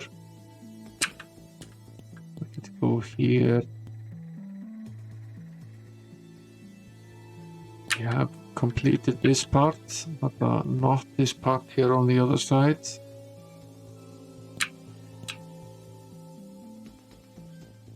Yes, we have. Just hadn't finished this little bit. Okay, so this is a full circle. Okay, that means we can go back here.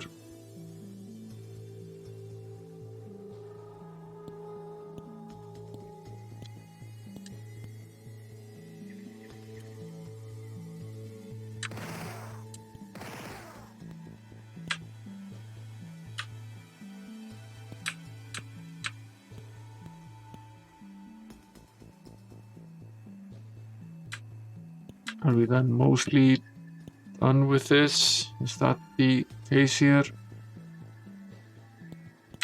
There's nothing more coming from this room at least.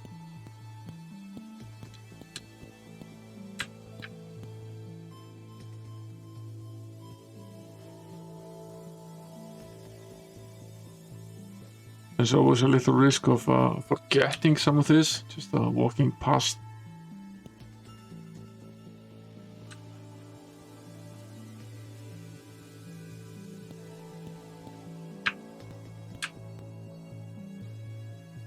Whatever it is that we need to finish. There was nothing more here. We had completed this.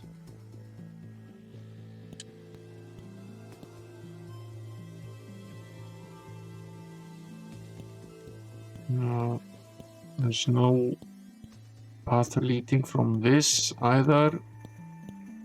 We had already completed this as well.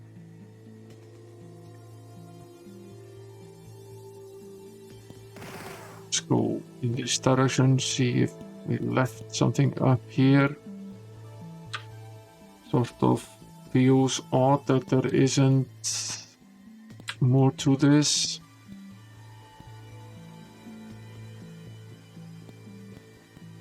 Although it's not a given that there necessarily needs to be some sort of final foe here. Hasn't always been the case, so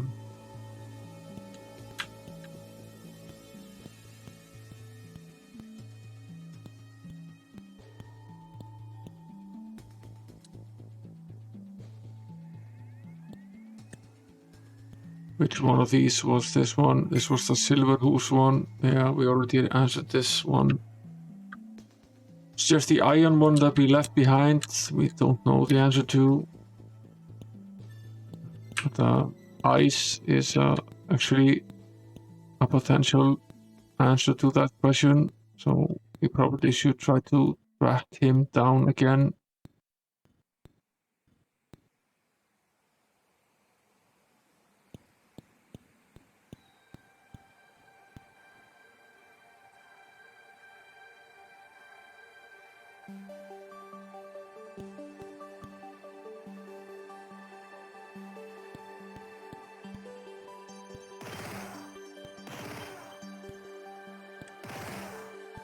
Rest after completing this.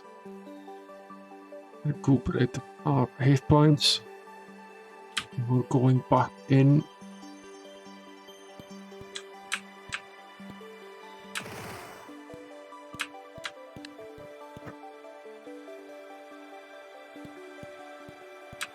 There's no wicked horse here at least. And this was just a cauldron.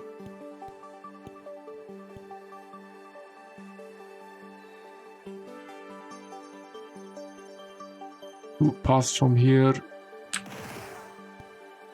This is the direction we did not come from.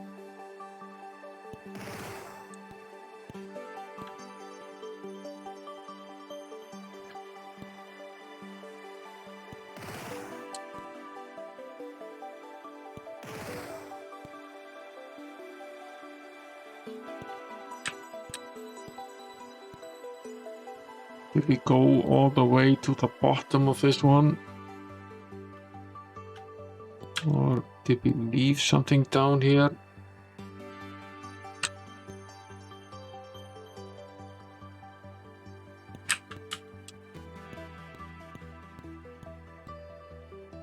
This is the room where many of the horses were.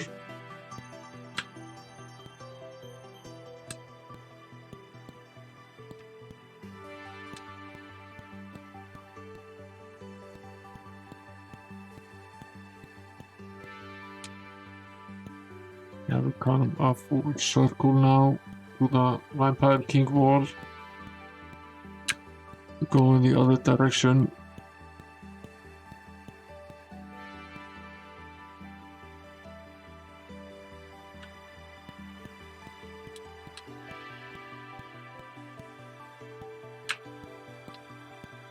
Back in this room.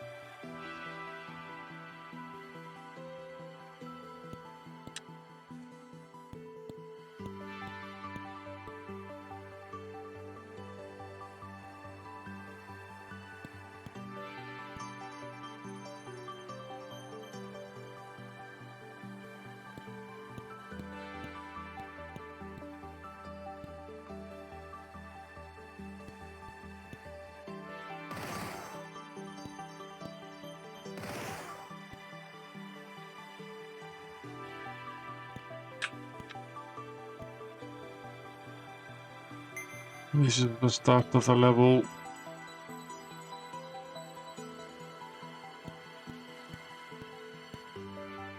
Are we really done here? Does seem so.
This was the Iron Hooves one.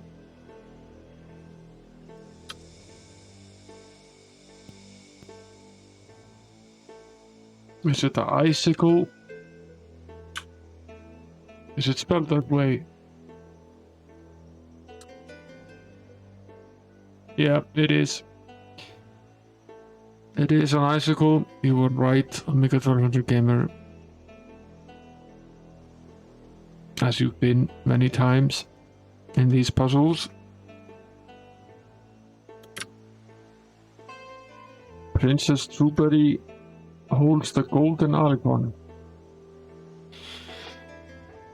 We know quite a bit about Princess Trueberry, but not really enough. There is something missing that we haven't finished with her.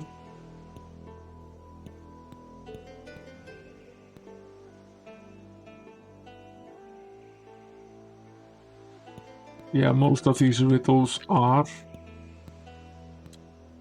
as we pretty much found out early on in the game.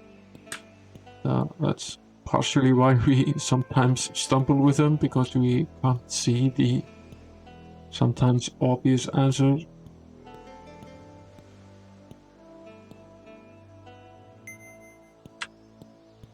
Some of them are very easy, you figure them out right away, but some of them you stumble with. Yeah, yeah, I didn't get that one at all.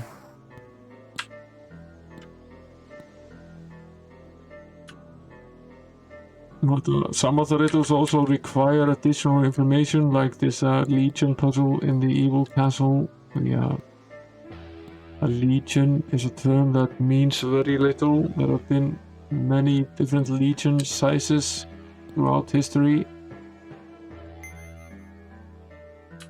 And we need to know how many soldiers are actually in a Legion. If it's not one, then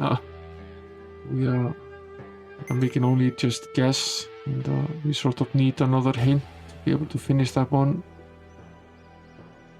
Let us assume that this is over and done with. I think it actually is. Let's head over to Swamp Town. We've got a lot of hints about this pirate's treasure and the sunken island, but we have no idea where it is, at least not yet.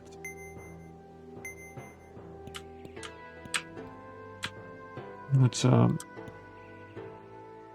head over to the temple and unburst ourselves a little bit here.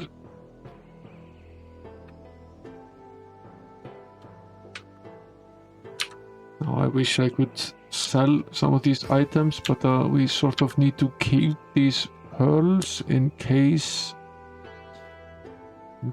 we need to use them with the Pirate Queen, which does seem to be the case, but we have absolutely no clue where she could possibly be.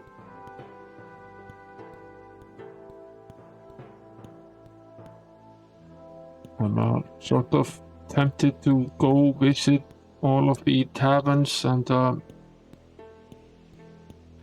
see if there are some obvious rumors we have missed.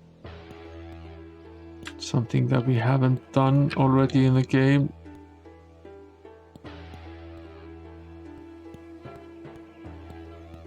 Because we're getting pretty close to the end.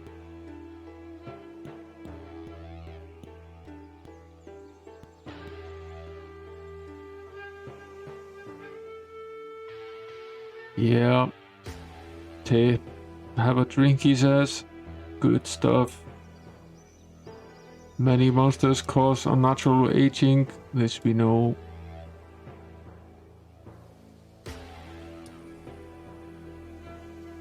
Guess we're all gonna have to get drunk. The Sunken Isle holds an ancient cure for unnatural aging. That's useful.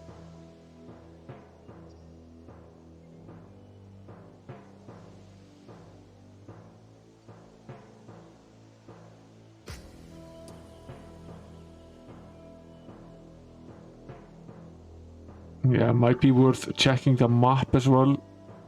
So take a quick look at the map.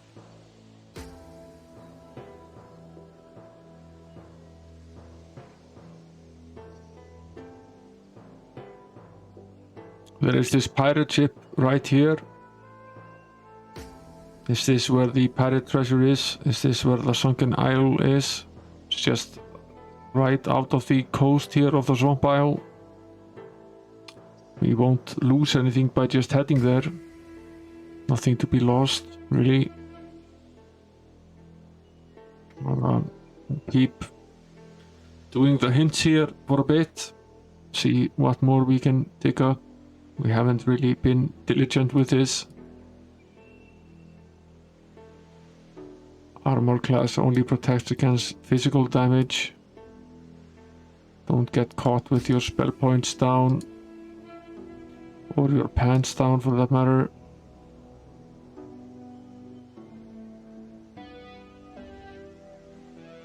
Some messages may require a linguist. This is all stuff we know. Slipping too deep into an unconsciousness will bring death. Dead characters are a real burden. Characters turned to stone are a chore to carry around. Donating at the temples can be very helpful. With detect monsters, you can see through walls. Yeah, we sort of knew this. Teleporting is most helpful in finding hidden places.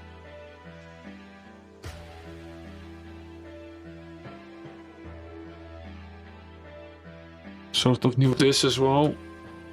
We're pretty damn drunk here. Let's head over to Blistering Heights and listen for some rumors there as well. We might have to take a little nap to recover from the binge drinking here. We're doing okay now. Time is it? It's only 2:30 PM. We need to rest a little bit more. Let's go out for another night of binge drinking. This is a 2-day weekend here.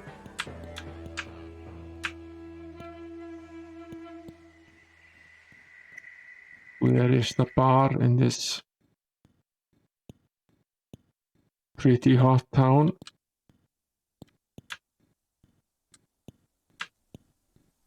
Might need to buy some food anyway. No, we still have 28 days of food.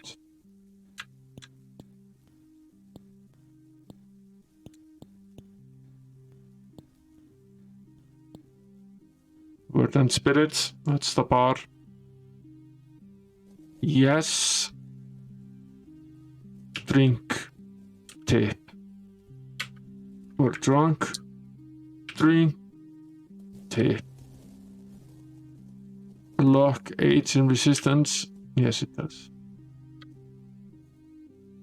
Luck may save you from a monster's special powers. That is perhaps a useful tip against the Minotaur guy. Maybe the key to beating him is bringing our luck up to 255 or so.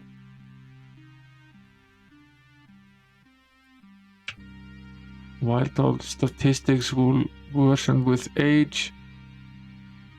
Hit points, the more you have, the better your chances of survival. Some of these are just obvious, but not all. High resistance increases protection, of course it does. Paralysis has many cures. Eradication can be cured, but has permanent consequences. We know this. Many monsters are susceptible to certain elements. We know this as well.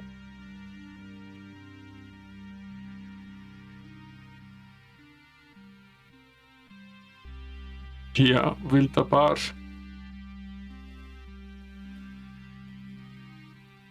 Maybe the key to beating the Minotaur guy is just being extremely lucky. There was this fountain that increased our luck to 200 or whatever it was. Maybe that's the key to beating that guy. We still need to be stronger because we still can't hit him, so avoiding his attack is one thing, but being able to actually kill him at some point is another one. It's go to Baywatch as well, listen to more tips and rumors.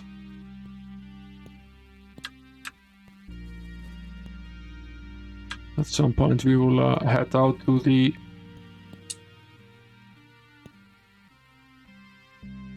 was this the no, this was the training. We'll head out to the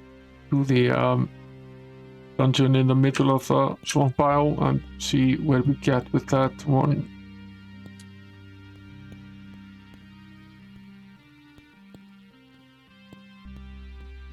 It's close to being the last one that we tackle.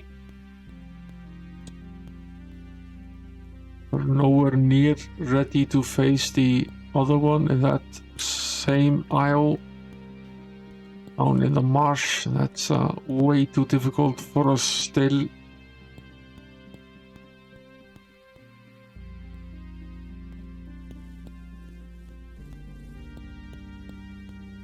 Where is the tavern in this town? It's probably closer to us than we think. Has to be somewhere here, pretty close to the gates. Is it here? Is it called the captain's quarters? No, this is the inn. It isn't always obvious which one is which. This is probably the bar. If the inn is the... yeah. No, this is the training ground. Indeed.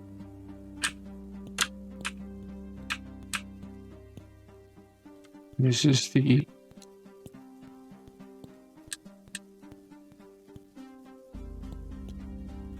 that was the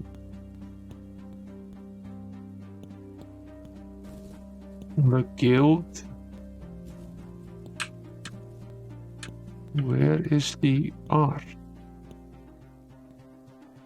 Why is it so well hidden in this town?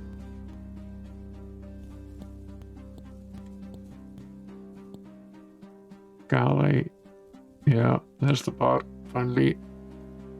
Drink. Tea.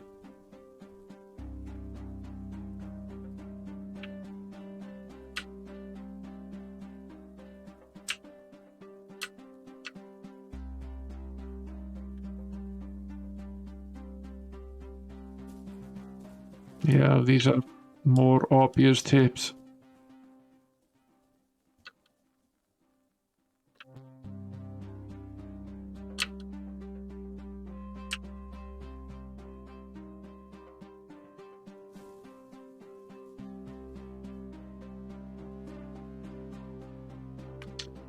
We're all drunk again, so I think we will leave it here for this 3-day weekend. Head over to Swamp Town. See what our luck will be like. Trying this fortress in the middle of the isle there. Potentially we're ready for it.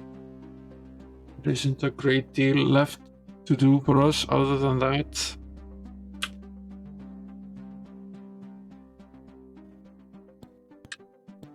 Yeah.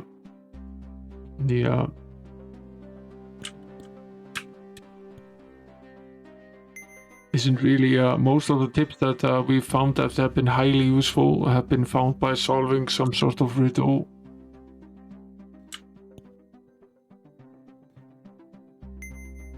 So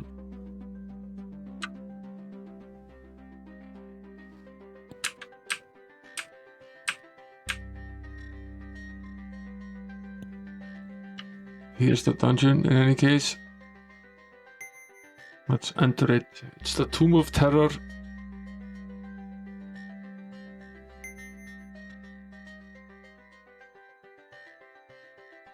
It's probably the main place for the undead here.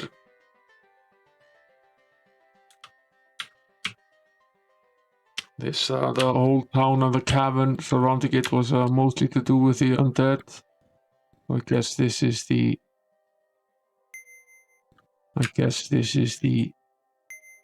major tomb of the undead.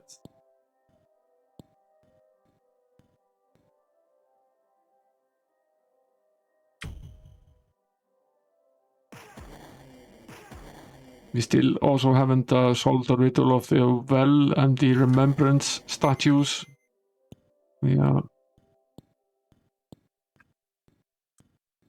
We sort of figured out what to do, but we haven't really gone and finished it.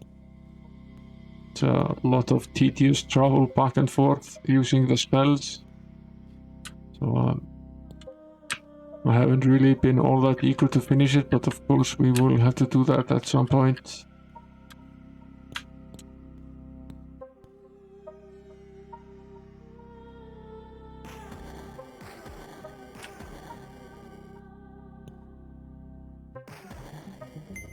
This one is at least a lot easier than the one down in the Minotaur Marsh, which was practically impossible to complete for us.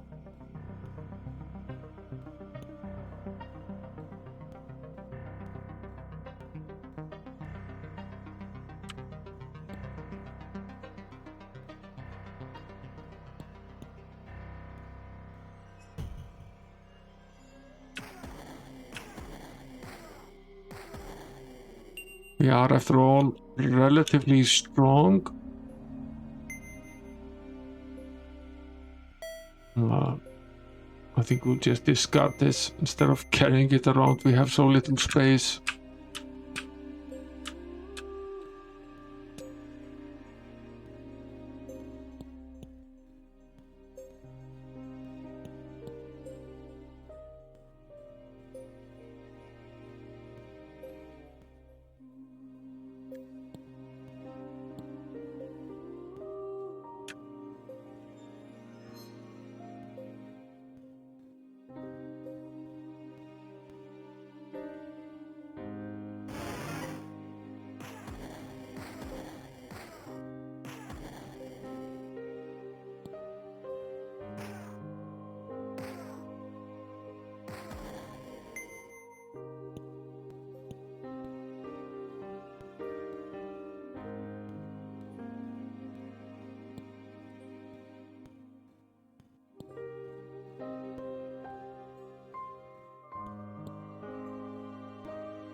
This one starts off easy enough, at least.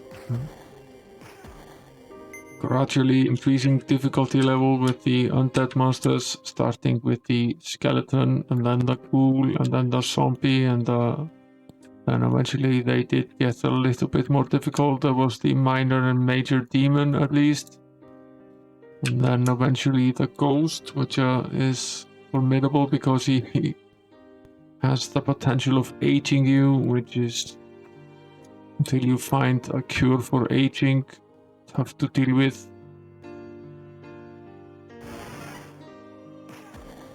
So far this is mostly tame.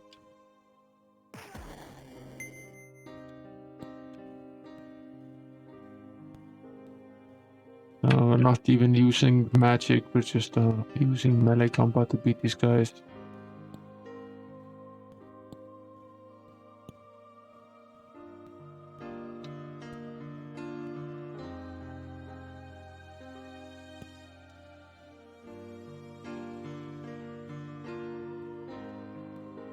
Nice and easy layout here. It's not one of these mazes.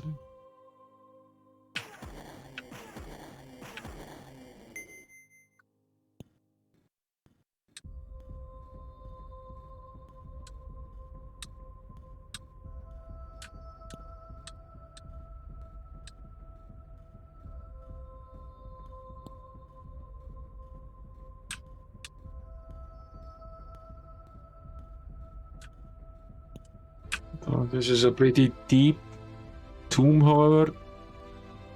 So, although each room isn't particularly difficult, there's quite a few of them.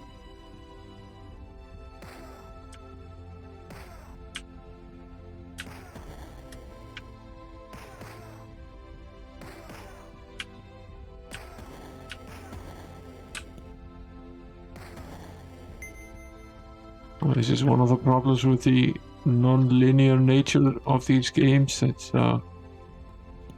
you can have these moments where you should have been somewhere a lot sooner in the game. It's obvious that to me now that we were supposed to finish off these snowy, icy isles there way before finishing off the swamp ones, but it's hard to tell.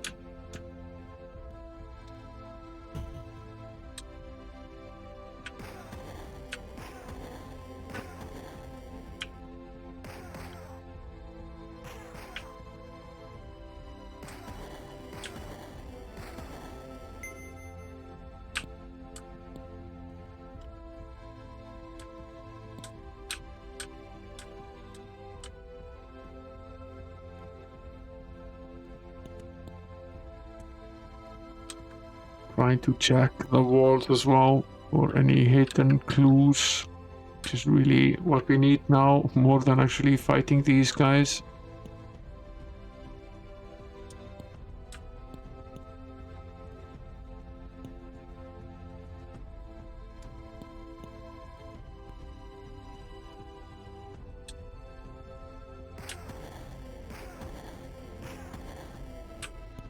Lots of skeletons.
That's weird.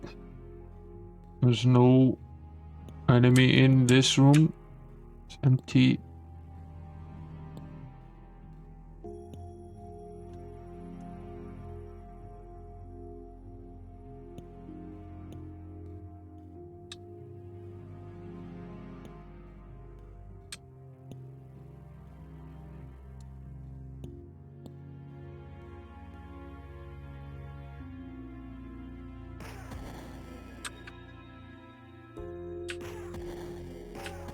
This room is a ghoul party. The other one was a skeleton party. This is a ghoul one.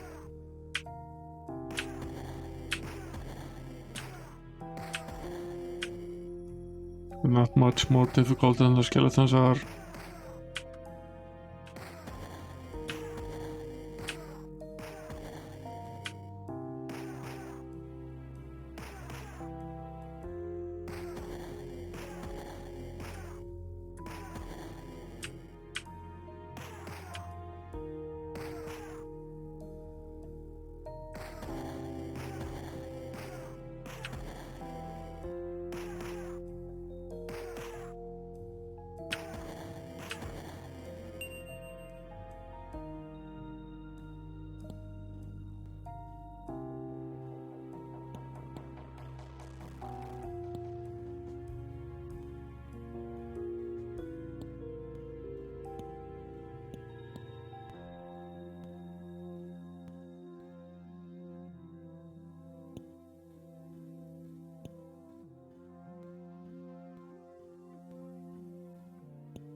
This one then empty as well.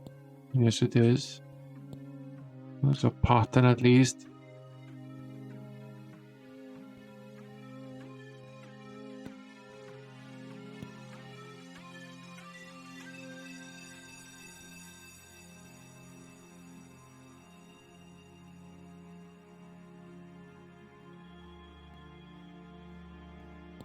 One of those heads over there. Haven't seen one of those in a bit. A room full of zombies next.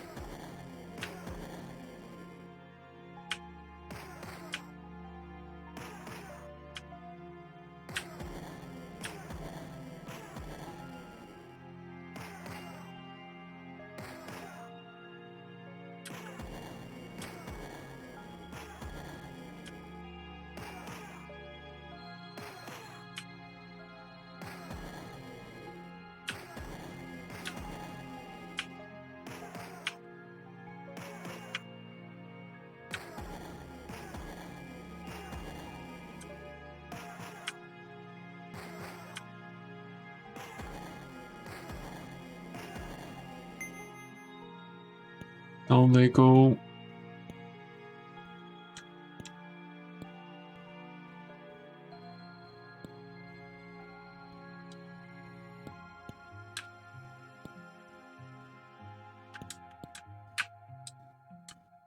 And then potentially the next room is empty.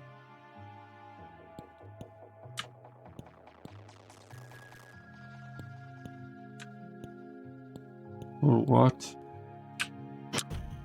This one is empty. Yeah, in accordance with the rule so far.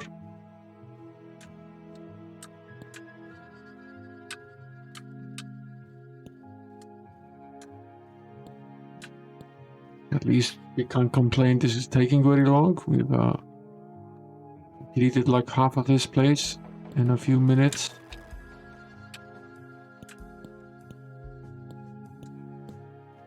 See what the hat has to say. A curse shall fall upon any who defile the tombs of the shadow dwellers, says the head.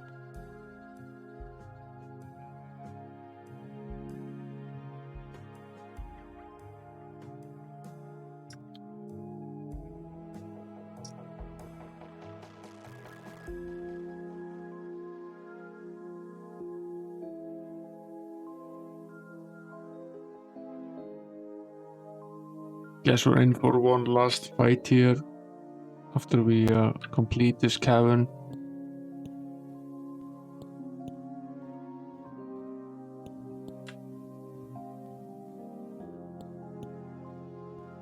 This cavern could actually be pretty big. In terms of space, we've barely scratched the surface of how big it could really be.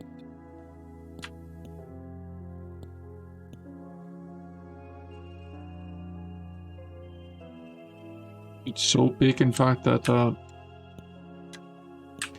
we load it within the cavern itself. So potentially it's many times 32 by 32. This one says, beware the guardians of the sacred vaults. Their appetite of precious stones is voracious. Okay, that potentially means they steal gems. Good thing we banked a lot of the gems earlier. We'll keep it in mind, keep a watchful eye out for it. A monstrous apparition seeps out of the floor and passes through the party, reducing some of your gems to dust.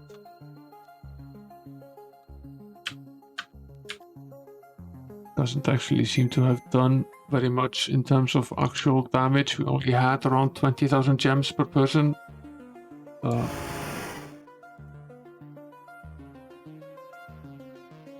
Okay, because it takes a few gems.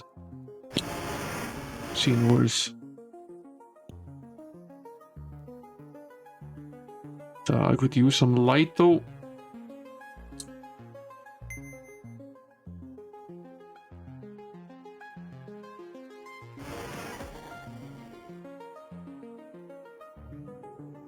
Not gonna fight these guys without using magic. Seems like a dumb idea. So take them down as quickly as we can.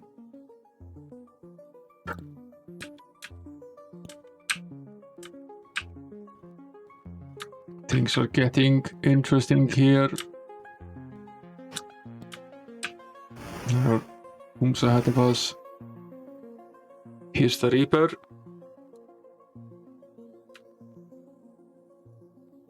We shall fear the Reaper.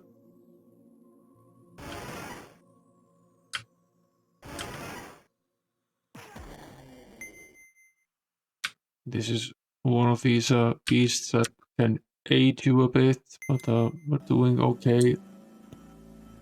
Still, we were aged a little bit in the swamp town as well when we fought some of these nasties. Save here before opening these coffins. Could be something pretty nasty lurking inside of them, and potentially also some treasure. A relief of strange creatures engaged in a macabre dance surrounds the tomb of Lash. Open the lid. Yes. There's a sunray scroll here.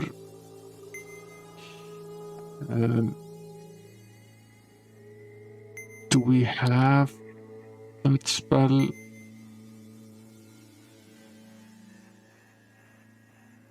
I think we actually do.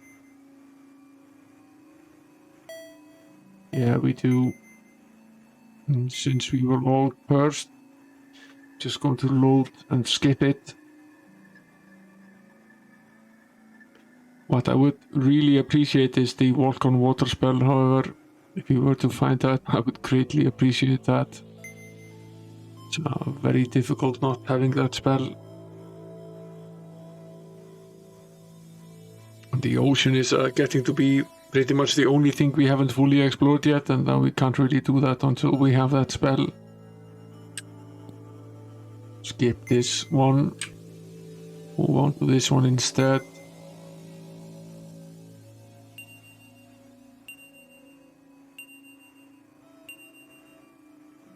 These are some items.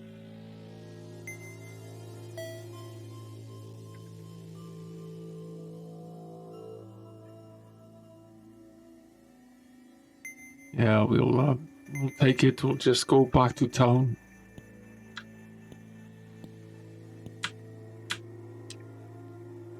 It's potential that a hireling might have the spell, but it's still weird that we haven't found it. We've been through almost the entire game.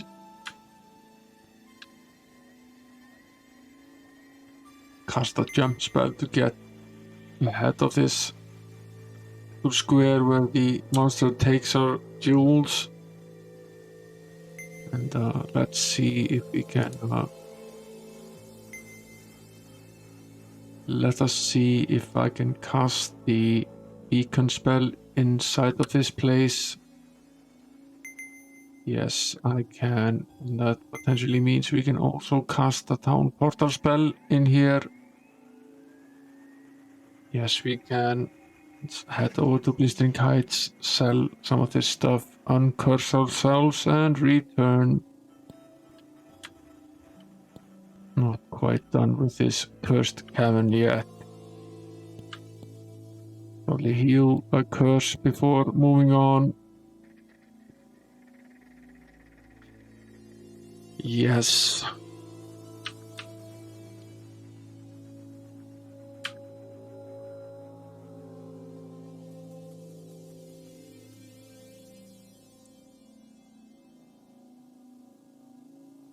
They don't look so sad anymore. Let's go check out these items, see if any of them are worth anything, or whether it's just trinkets that we'll sell to raise gold. This is fairly useless. This is also fairly useless.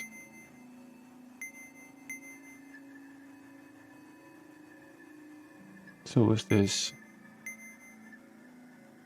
Might sell this cloak as well, we're never going to use it. Let's go back and move on with the Tomb of Terror.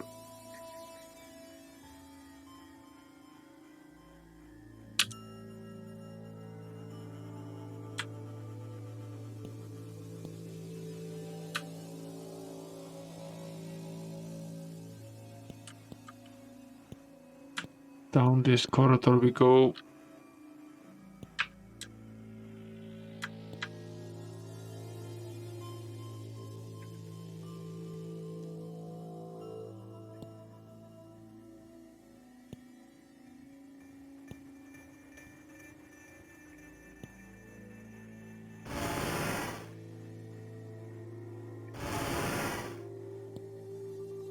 Ghosts. We really need to get rid of these guys as soon as possible.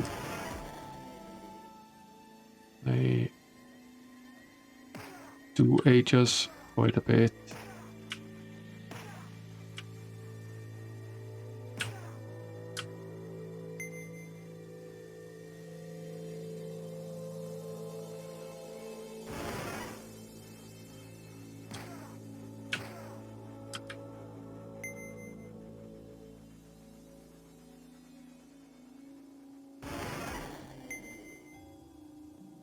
Rest and recuperate hit points.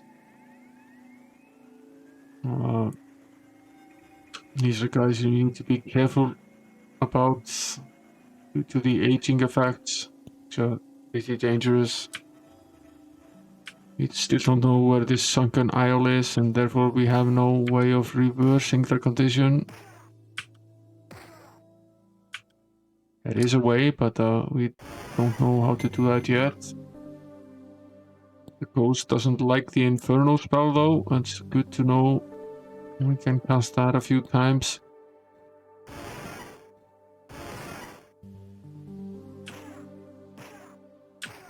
This guy isn't nearly as tough though. Yeah, we didn't age. It's good.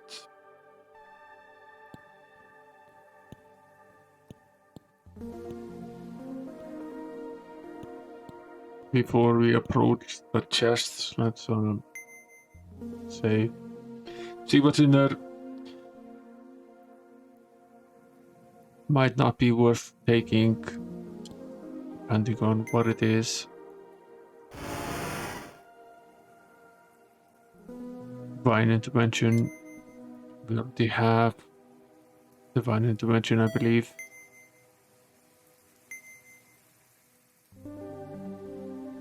Two copies of it, in fact.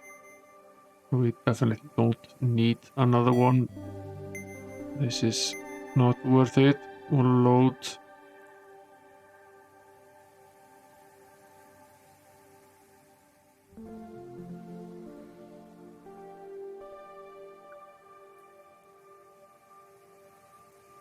Probably similar to the one that we had before, so this is bunch of items instead. Yeah, it is.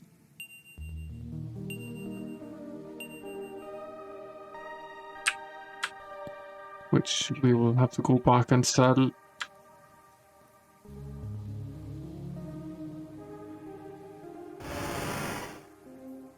Forgot to jump over that square.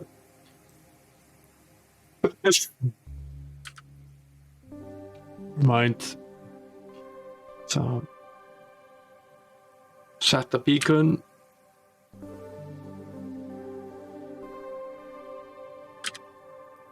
Right here.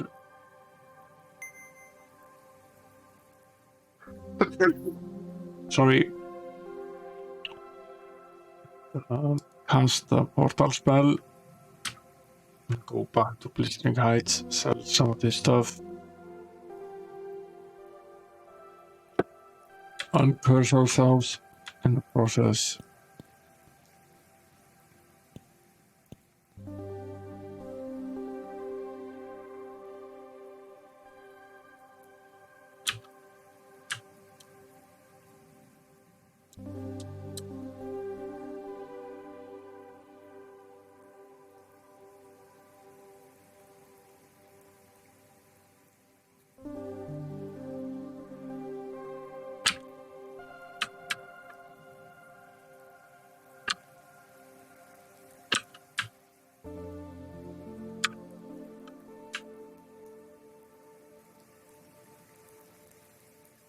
Go.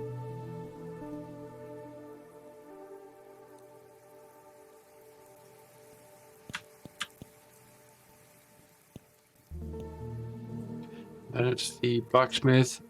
We'll have to wait for him to open up. See what we found here. Probably not high value items, but still.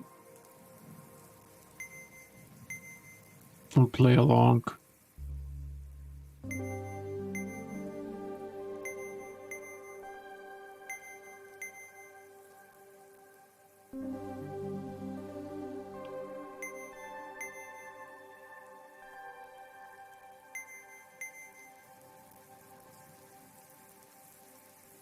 Fine.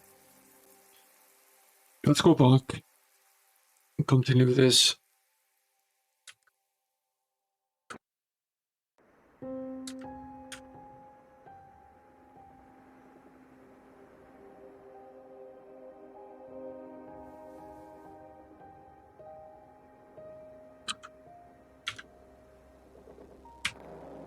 Yeah, I usually stream on Fridays and Saturdays until at least 1, usually 1:30 or so, depending on how things are going and where we want to leave off.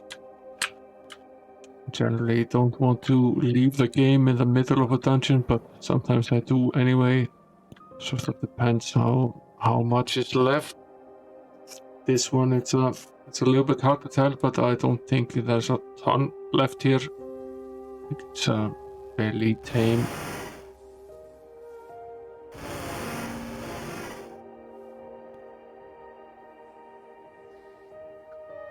The Phantom of the Opera is here, inside our mind.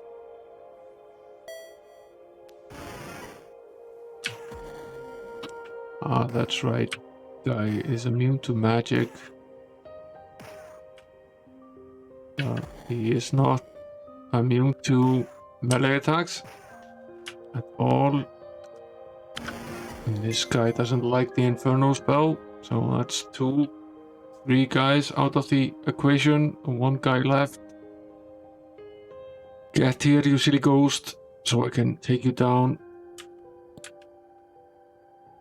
Take that, and that, and that, and that, and that, and then have a little fireball from the archer. Come again. Yeah, there's one of these guys left here as well. But it's the Reaper. Luckily we have a cowbell, so we can send him right back home.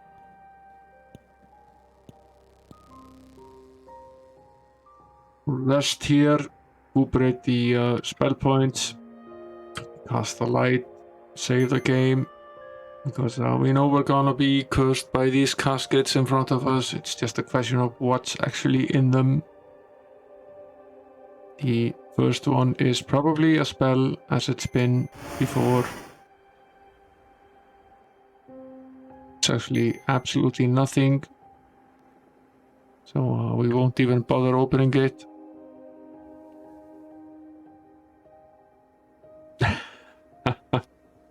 Well, we've reached the Night Wish portion of the night, and Floor Jansen and Arya have been mentioned here. Ghost Love score is imminent at any point. Possibly the most epic Viking metal song there is. That's saying something.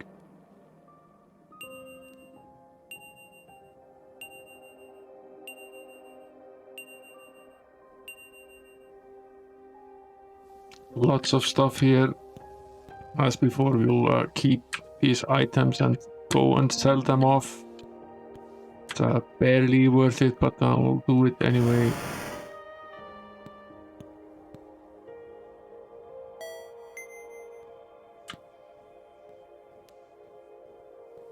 Set the spell in the correct place.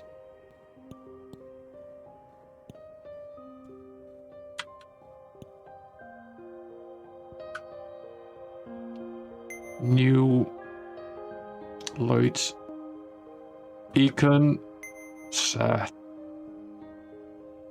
New town portal past blistering heights. Feel as though I've done this before. And let's jot on over to the temple and curse ourselves and heal. Yes, heal, donate, and uncurse.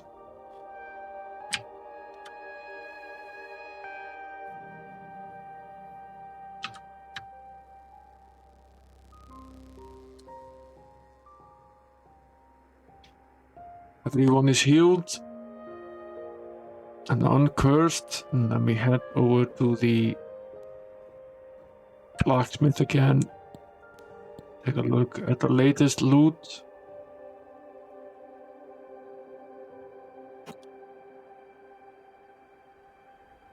It's a gold flail worth 2k. It's actually a shield of decent value. Obsidian Shield. What does this thermal ring do? Not terribly useful, but the shield is potentially useful. Let's see what we can do with it. This is why we've been going along with this, because you do occasionally find items that have good value. Well, this is Emerald Shield too. It's a plus 16, but the Obsidian one is what? It's a plus 24. That's a good trade. So, is he also wearing a shield? No, he can't wear a shield, can he? No. Sell this one. And we'll equip this one instead. Give us a plus 8 in armor class for the cleric, which is certainly worth it.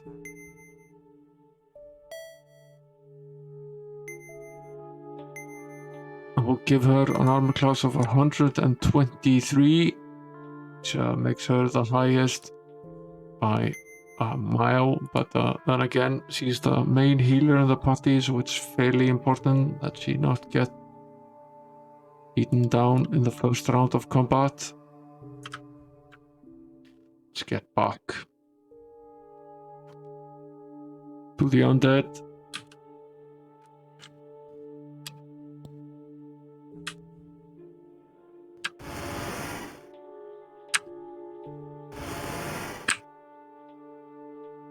let's move out of this position. Here's the ghosts. Let's move to the Inferno spell. Take that. And that.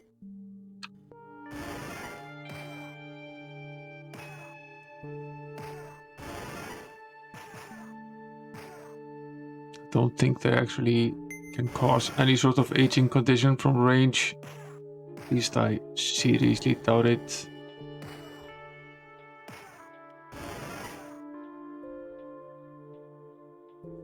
No, doesn't seem to be possible. The ghost can. So we'll take him down. No one has really aged here, but we all aged a little bit in the swamp town. Because it's impossible to fight all of these undead guys without losing some of these battles. As long as you keep our age at a reasonable level, it's not fatal at least. Although it would be good to get back to being 18, get there soon enough when we find this isle, this sunken isle that's been discussed in the game a few times.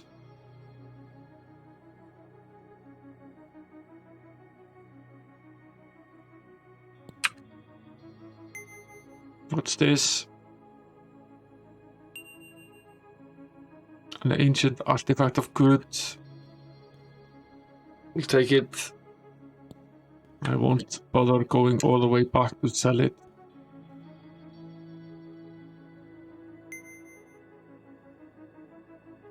Let's move on, even if we're cursed.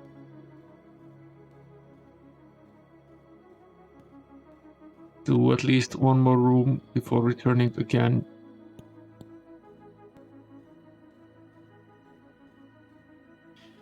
Rest, recuperate the spell points again.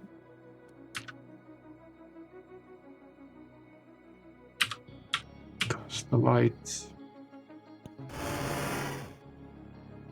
Have some gems stolen from us. Open the damn door. Walk in.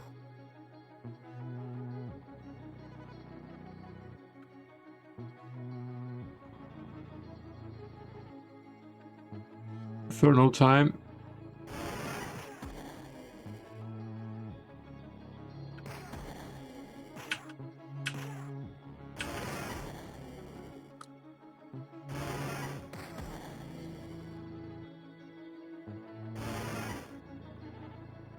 I missed.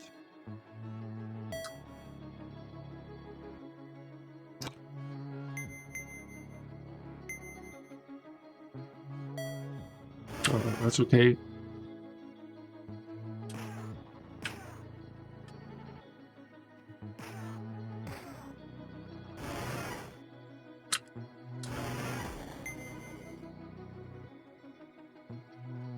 Let's move forward. It's gradually getting more difficult. It basically started out with a couple of skeletons and it's moved on to multiple ghosts and reapers.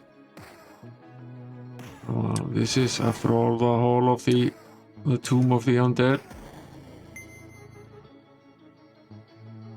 Rest. Because it doesn't really help us that we are also cursed, but we won't let it stop us in any case. Still a few of these guys left here.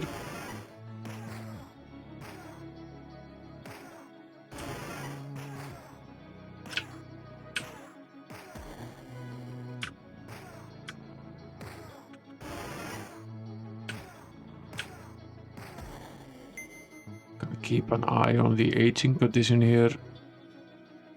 Still doing okay.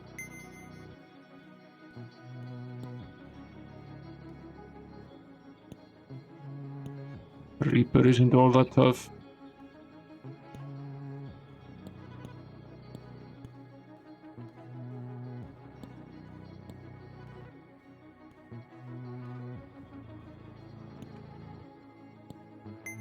Let's save before approaching this casket. You never know what's in them. Some of them have just been poison gas.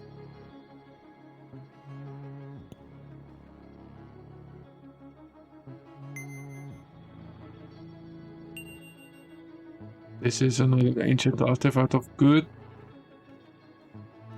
So we won't go back just yet. We still have some space in our backpacks.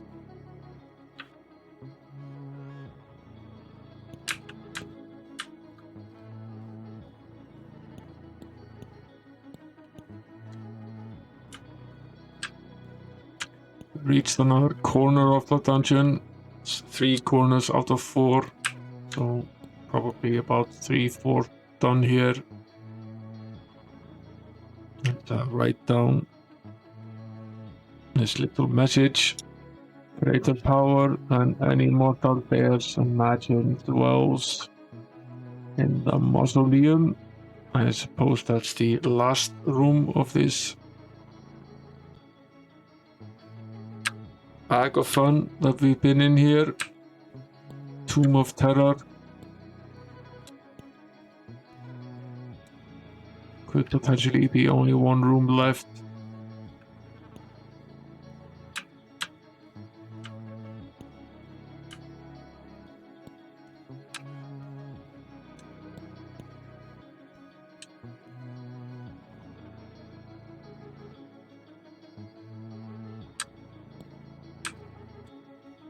I don't remember a game loading inside a dungeon before. It's fairly new. This is a huge place.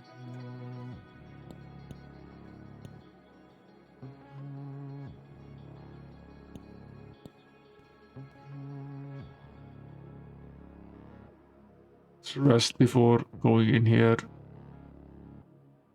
And I might also use this opportunity to go back and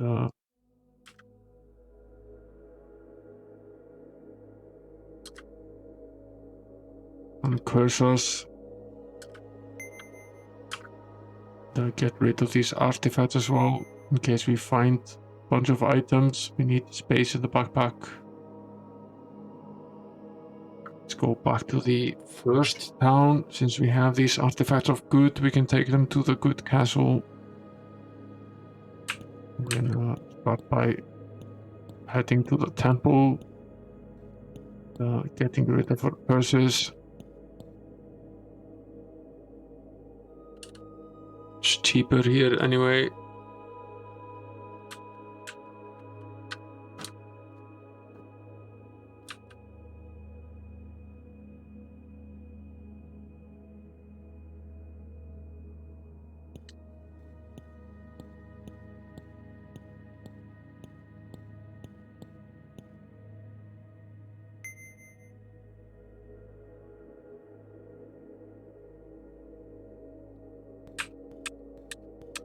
To the castle we go.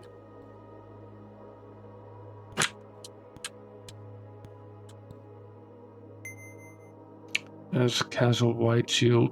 It's funny, it's called White Wings in the introduction text, but it's the actual castle is White Shield.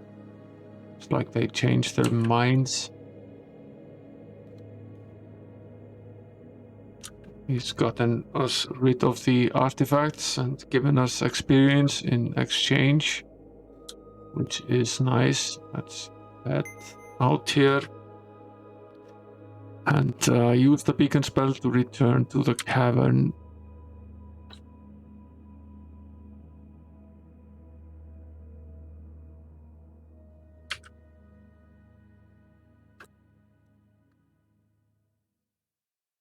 On we go.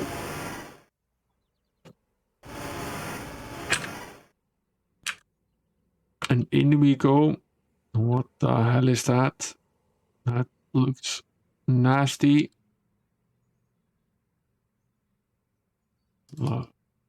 Set the Inferno spell here. Both of the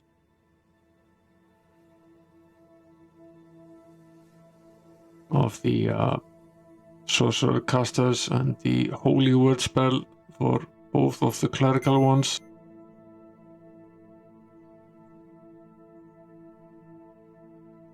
Fairly sure that's Count Dracula himself.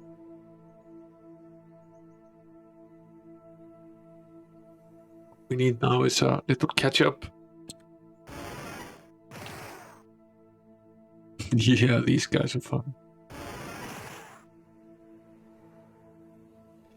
It's 2 vampires and a lich guy. This is a real fight. Finally.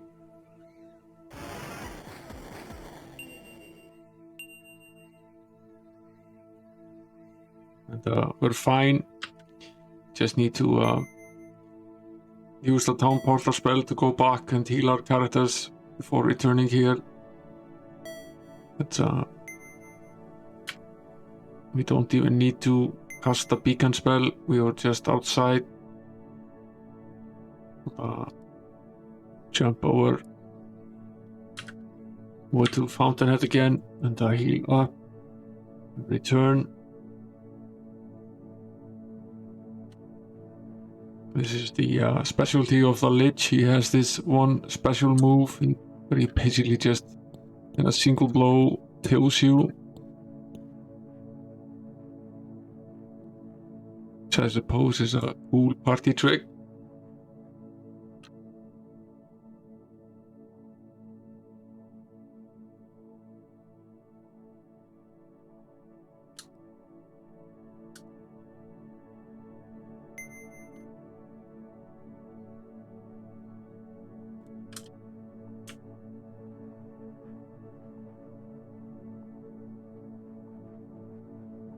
And now we're back.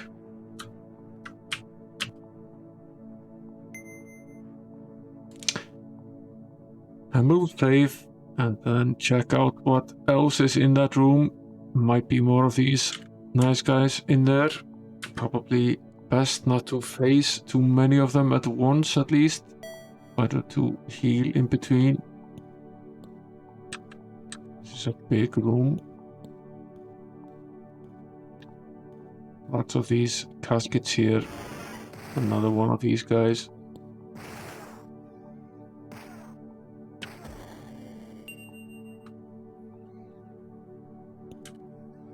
I see an orb there at the bottom. Go back and heal at the temple before moving on.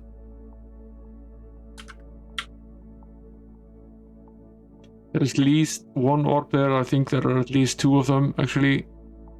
So we found 2 more orbs. We're getting pretty close to finishing that quest.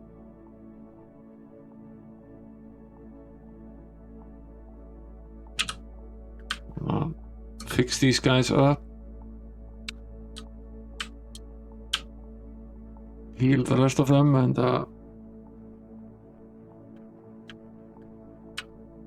donate ourselves to a fully populated and fully protected status. Doesn't really cost all that much. In case we run into this guy again, might save us from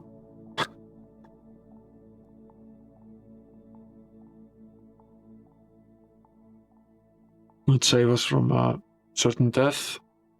Let's return to this room from pretty much hell.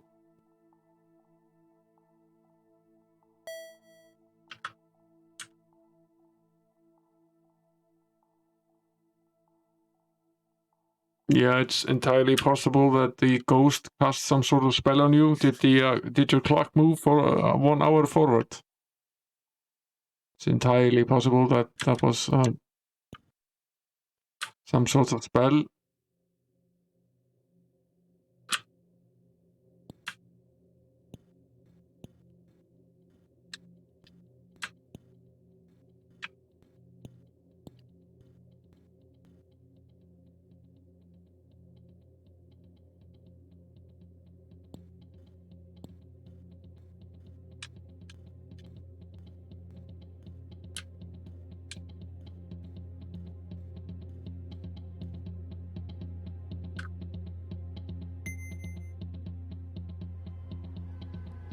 Let's jump past this square and take a gander at the rest of this room here. Eventually there are more of these guys deep in this room. And there's at least something over there. It doesn't look friendly.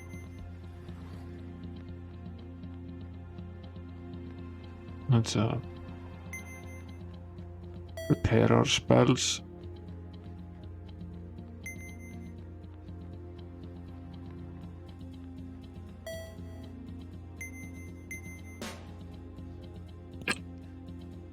The hell is that? At least it doesn't fire from range, so I guess that's good. And it's dead, whatever it was.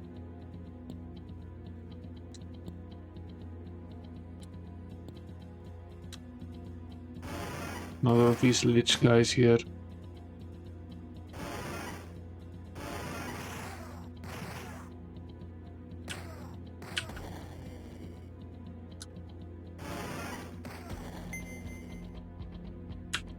Potentially we're done with these guys now, so potentially this is the last time we have to go back to town.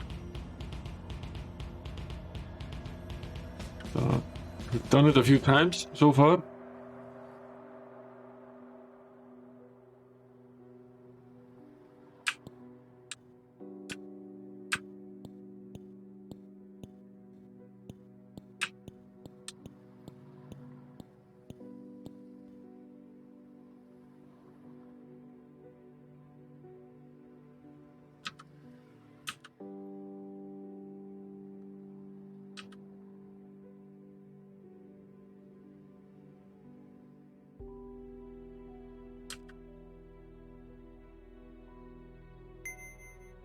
Only to rest.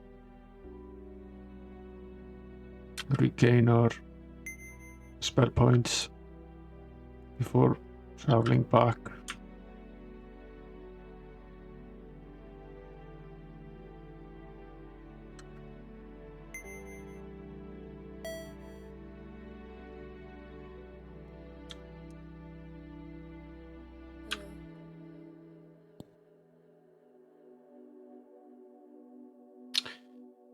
Okay, let's continue traveling inwards. See what remains. Go past these orbs for now and pick them up on our way back. Going to see there's nothing else left in this room except for what is potentially here the last fight. I would say it's fairly likely that this is a nasty piece of work, so let's finish these caskets here first. Take the power orb as well.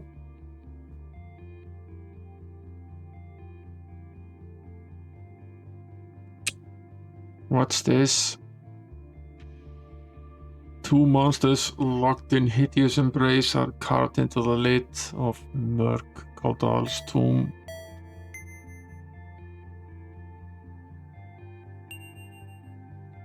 It's an ancient artifact of evil. Is that the same on the other side?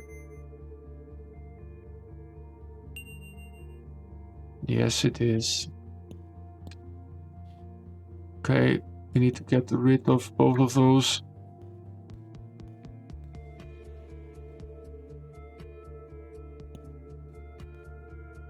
The king's ultimate power orb sits cradled in its altar stand, a faint glow and distant hum radiating from it. Do we have enough space to take the second orb? No, we do not. Drop this one. It's probably mostly worthless, and pick up the power orb instead. Okay. And then we will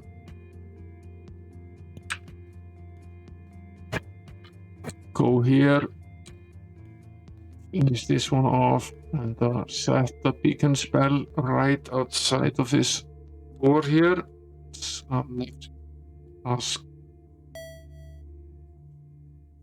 set, and then we'll use the town portal spell to bring us back to Vildabar, go to the neutral castle, give him the power orbs, then head over to the evil castle, get rid of the artifacts, and then head back.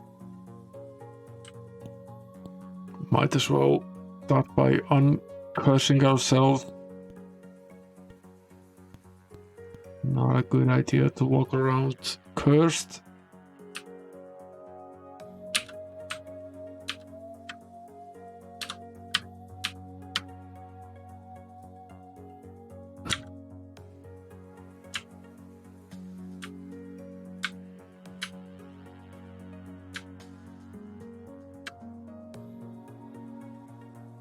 Donate at the temple here, since we are I forget, I like to think we've returned 7 of them, and these 2 would bring it to 9. I think that's correct, which potentially then leaves 2 more to return. I think that would be correct. I think we've found a total of 9 so far and returned 7 of them to the neutral one. And we're now returning 2 more, so that would bring the total up that we return to neutral up to 9, leaving 2 more.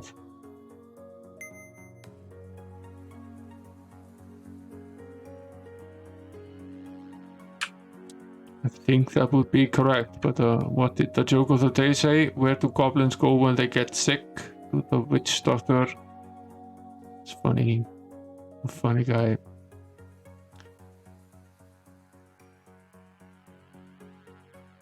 We got rid of the 2 of them. That would give us 2 million experience. That's nice. That's 2 levels that we can raise ourselves, so we can go and train when we finished returning the artifacts as well. I keep forgetting that we can't be in the castle when we cast the beacon spell.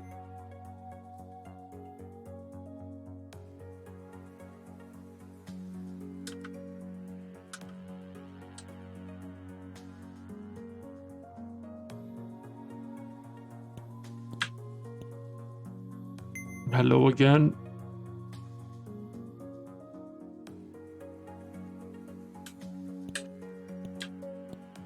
Where was this guy again? Yeah, he's way over here.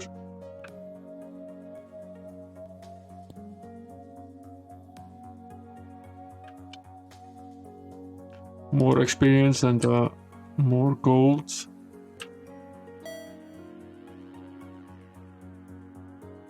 So we've gained quite a bit of experience now. Let's use the portal spell once we get out of the castle to go to the 5th and final town and continue training up. We've slowly reaching level 40 for every character, and some of the ones out in front are getting close to 50.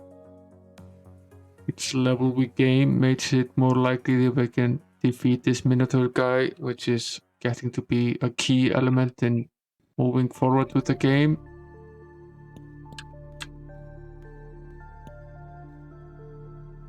Training grounds it is. Yes. So that's 4 levels. He's now 49. He's almost at 50. So is Sir Cunningham is at 49. William Tell is at 47. The Thief is at 47. The Sorcerer is now at 42. And the Cleric is at 41.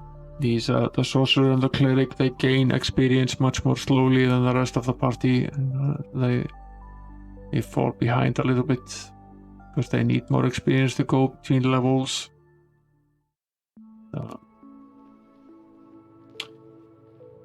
It also is getting pretty costly to train up. We spent like 500,000 gold training.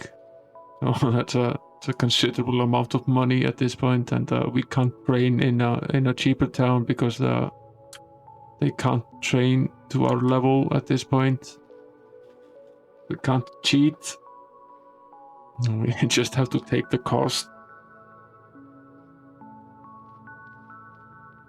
Let's get back to this Tomb of Terror.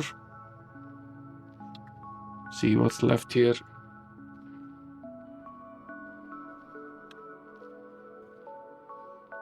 Probably nothing nice. Let's prepare the spells in advance. We can cast them from range if needed.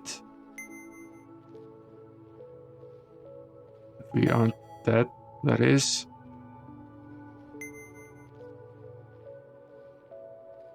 Of course, with each level we gain, the spells also become more powerful.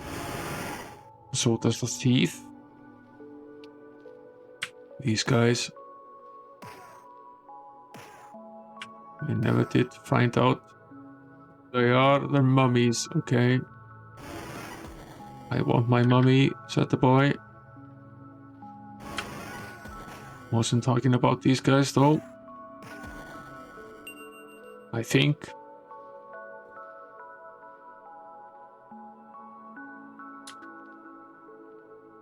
Come a little bit closer.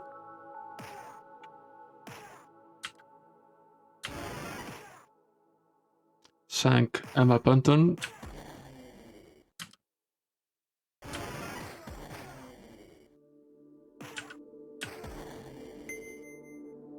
These guys aren't terribly difficult when they can't get close enough to you to actually hit you, but there are these liches here as well, which are far more difficult.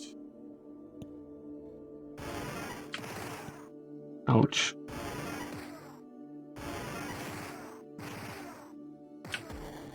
What an asshole. It's okay. The only members of the party that actually needed to survived.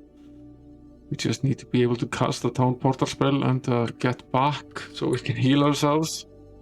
As long as we can do that, the rest doesn't matter. We can heal them up.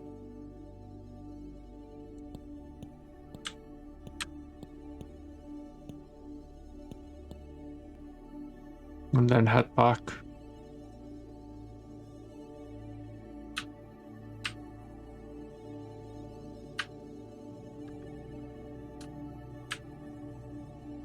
Now we have plenty of money in the bank. We're not running out of money. We have some 3.5+ million just sitting in our vault, so that isn't a worry at all.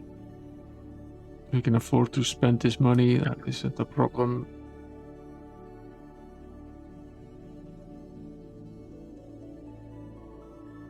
There was at least one other lich on the other side. Potentially there are also more of them.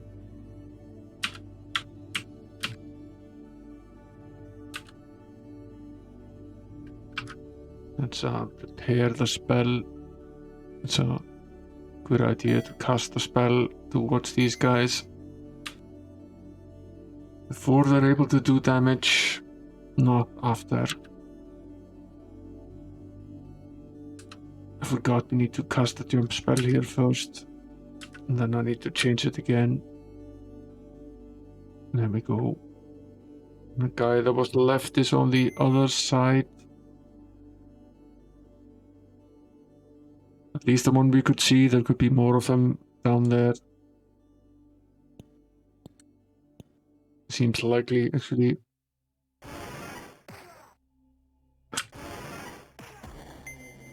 Down he goes. That was successful. We didn't even get hit.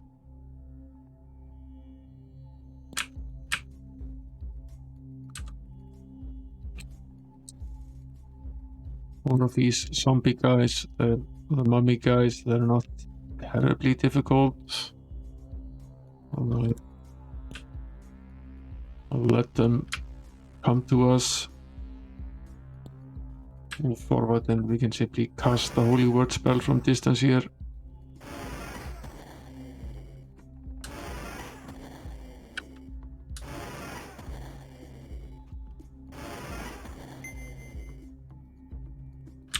Took down quite a few of them now. We still have at least 2 more to go. Then we can rest.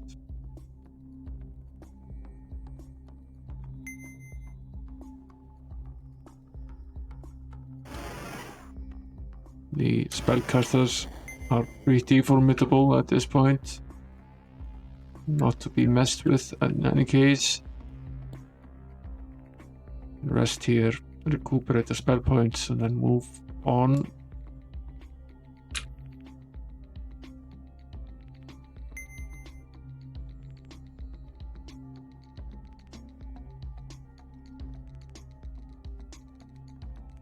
I have a feeling there is a particularly nasty one left somewhere down near the bottom of this. Seems very likely that would be the case. Who the hell is that? Is there a lich guy behind him? Yeah, there is. Didn't see him.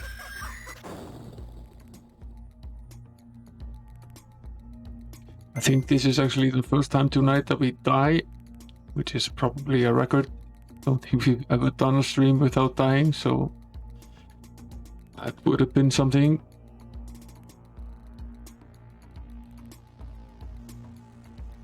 Let's prepare the Inferno spell.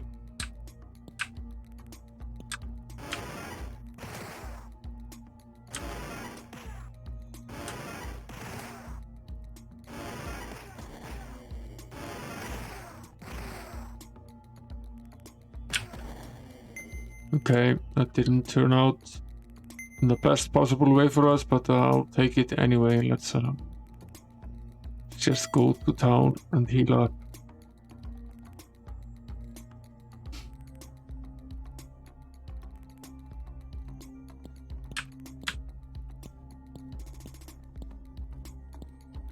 You've seen worse.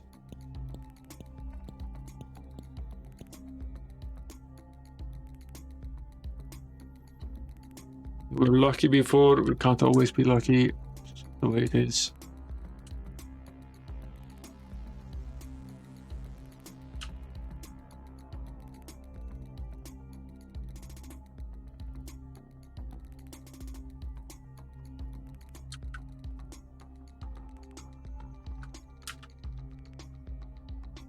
We'll head back before we recover our hit points. Go back to the point we last used the beacon. And then rest. Then save. And then move on.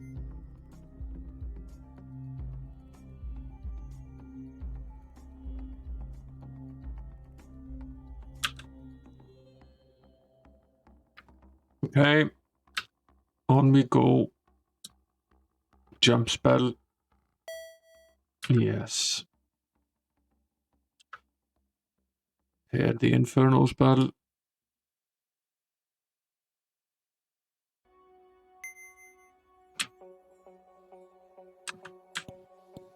Go this way this time around.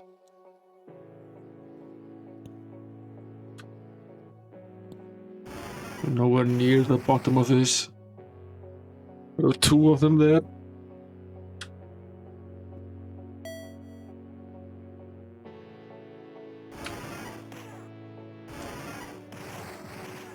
Yeah, I'm not gonna survive this one.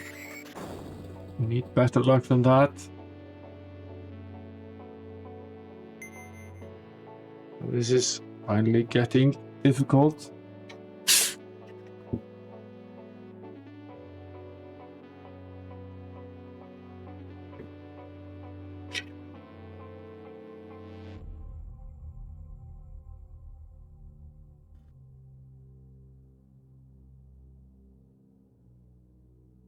Jump his head.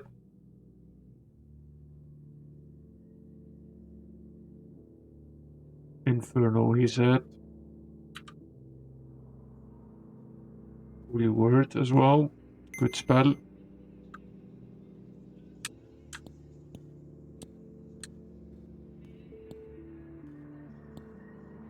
Not walk directly into these guys.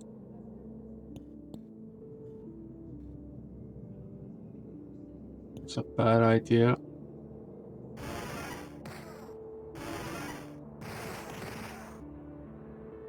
Need to move out of the way here.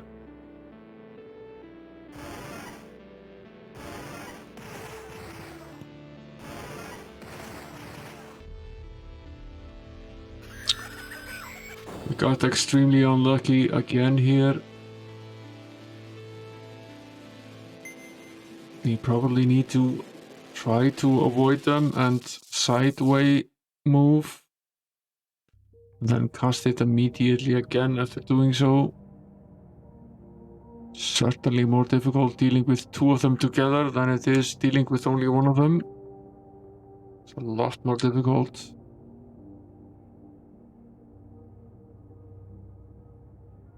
Eventually we should only use the cleric as the spell as well. It's far more... Yeah, she's far more powerful than the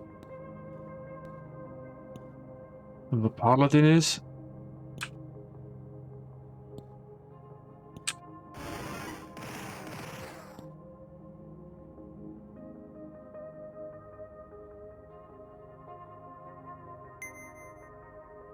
So we have some of them alive now.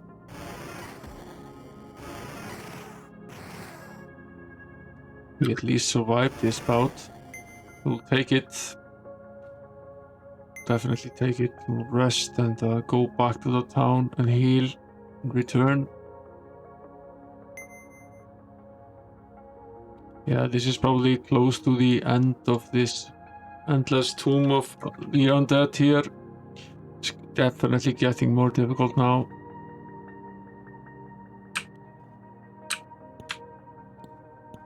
Two of these guys is getting pretty difficult.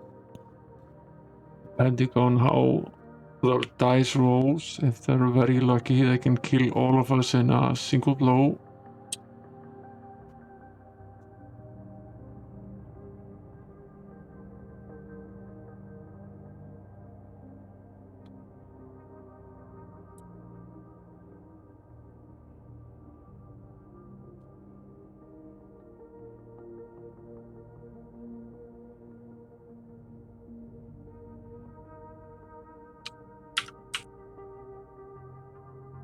Okay, yet again, we're here.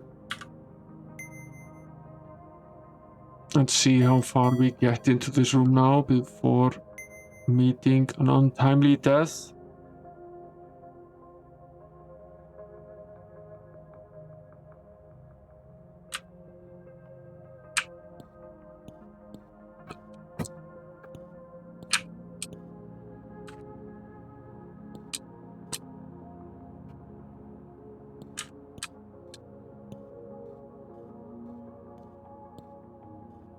This is a huge tomb. There could potentially be many more of them in here.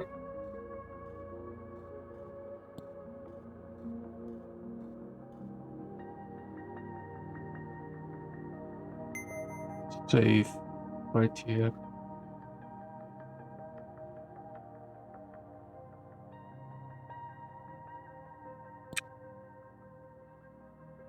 More of these guys. It's particularly difficult. It's really the Lich guys that are by far the most difficult.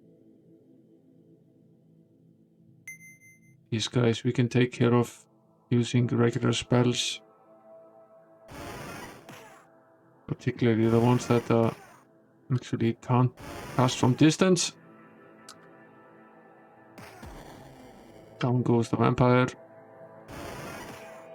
Take that. And that. And that. Found a ring. What sort of ring?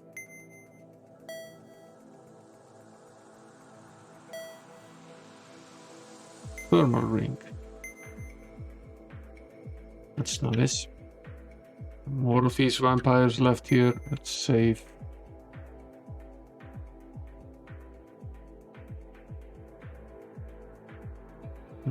probably is a head honcho left here. Someone that can do serious damage to us. Pretty certain of that. These two guys. Let's get out the holy word spell.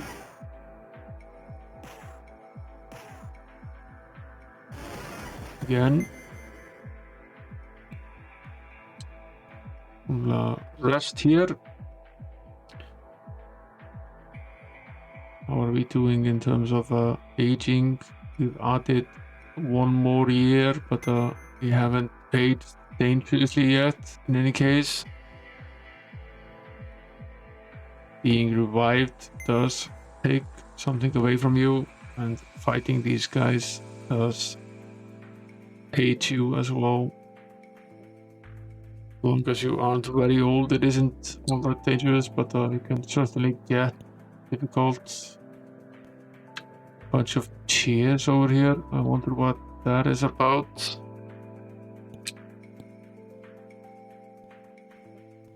Guess we'll find out soon enough. Don't think there are any more nasties in this room though. I think we've completed them. Seems so. Okay, let's start tackling the fun bits here. The rewards and the treasure. The bits we like.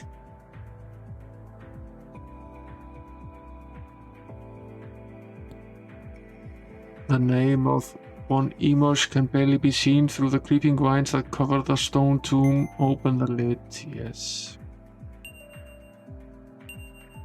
Cacho, pair of boots, and this lovely vampire king.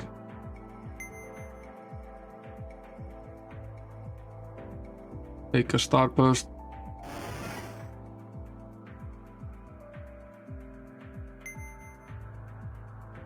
And have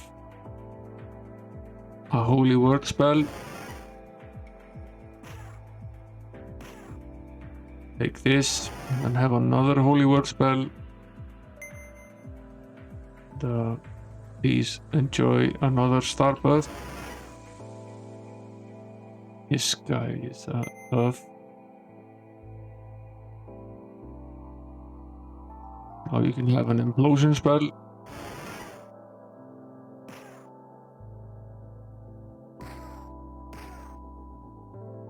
Another holy word spell. Let's give him a dose of the Inferno as well. We need to cast it a few times. It's down to the last 20% or so.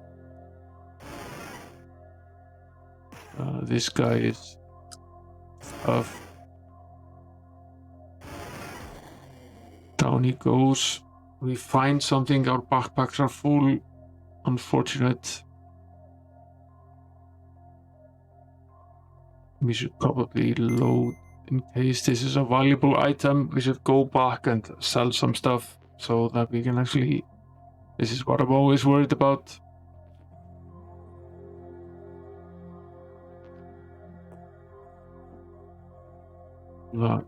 Just use the teleporter spell here.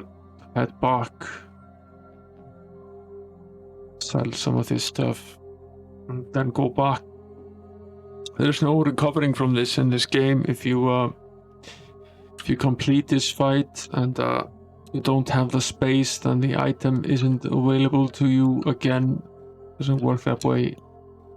So if the packs are full, you just lost the item and you can't find it ever again in the game. Once you've completed this bit, then that's it.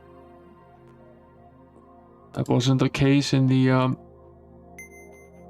game number 2, because you could do almost any place over again. It didn't really remember what it was that you had completed. So you could in fact cheat a little bit and go back and refinish items that gave you great rewards, but that is not the case with this one. Repair some of our armor as well. taking a bit of a beating here. At least we have some space in backpacks now. Head back.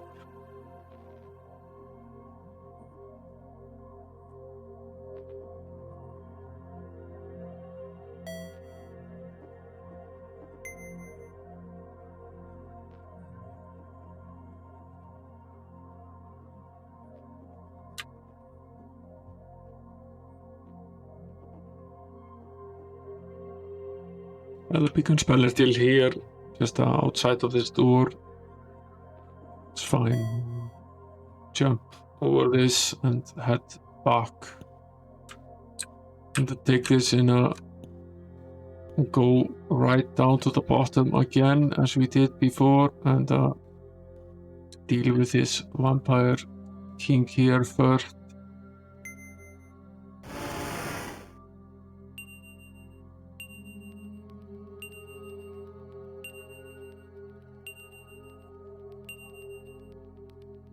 For some reason we found a lot of other items here as well.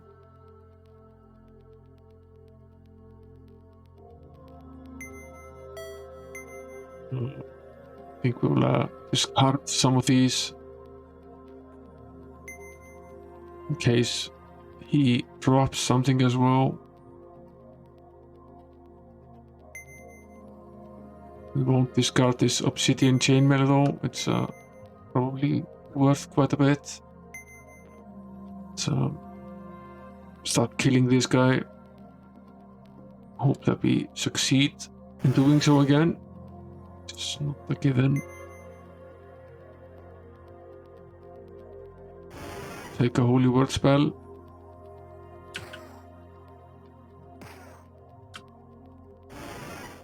And another one. An infernal spell. And another one.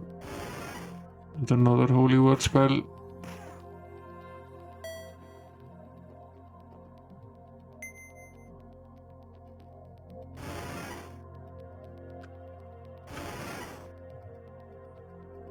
This is not going nearly as well as the last fight.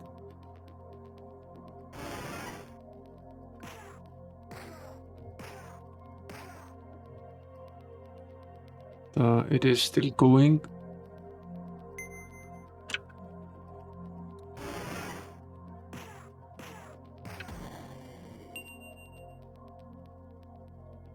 Okay. Found something called the Chainmail of Starbursts. He aged a bit during this fight here. Yeah, thanks, Amiga the Gamer. Let's head back to town, take a look at these items before moving on. Plenty of other things in here as well. Let's finish off this cavern here before retiring. We can move on with the rest of the game next time. We've made decently good progress tonight. There isn't a great deal of outside things left to complete at least. Probably uncurse ourselves. We probably should have. It's not a good idea to proceed here with our farm members cursed in case we run into any more of these guys. It's difficult to fight them when you're cursed. The chances of hitting are much lower.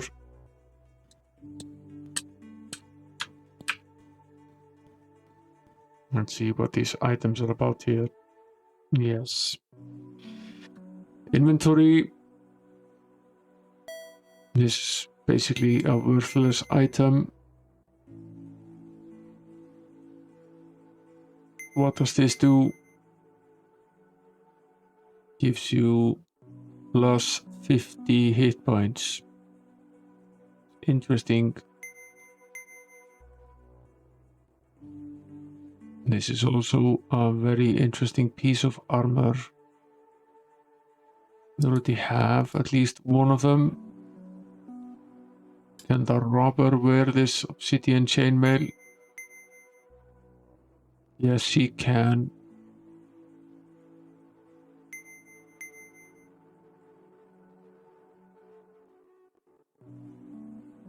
How about the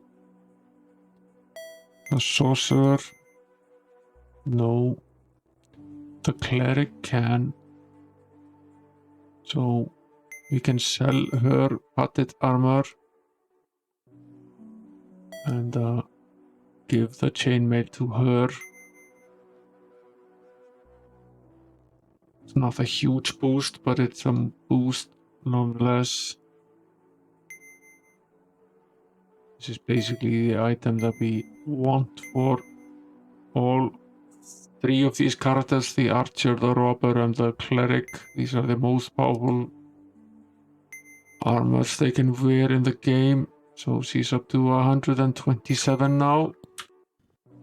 That's pretty much how far we can get her, I think. I think we won't budge her much higher than that. Thinking we should maybe... This is a pretty powerful necklace as well. I doubt you will use it. We can use magic to do this for us. And this as well. Can't really spare the space in the packs.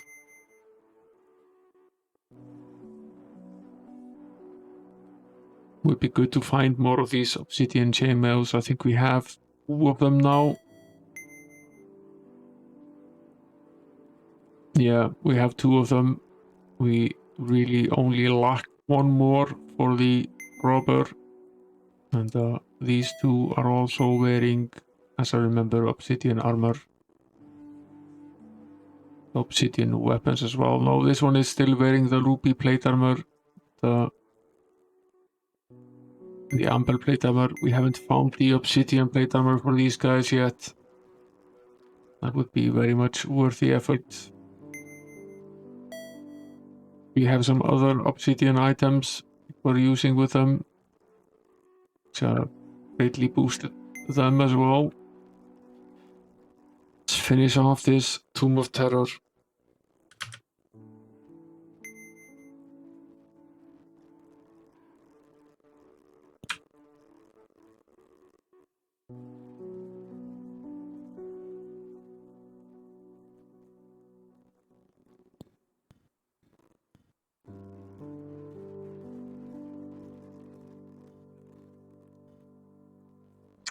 Okay, what's the deal with these chairs here? The throne of the halo of the midnight moon? What the hell is this about? Is this some sort of riddle? We'll save here before we sit down in a random seat in the game. If we've learned anything, it's that the game is a troll.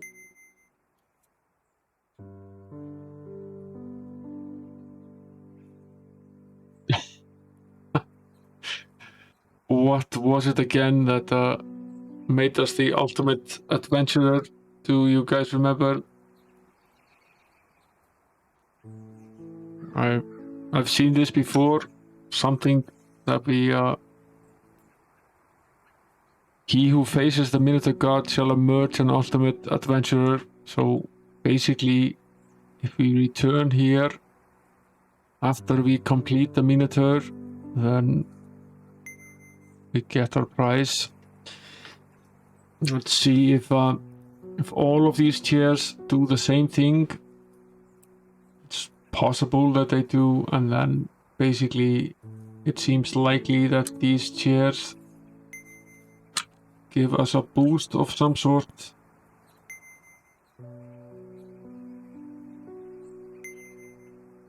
So there's a reward for potentially at least 4 characters in here.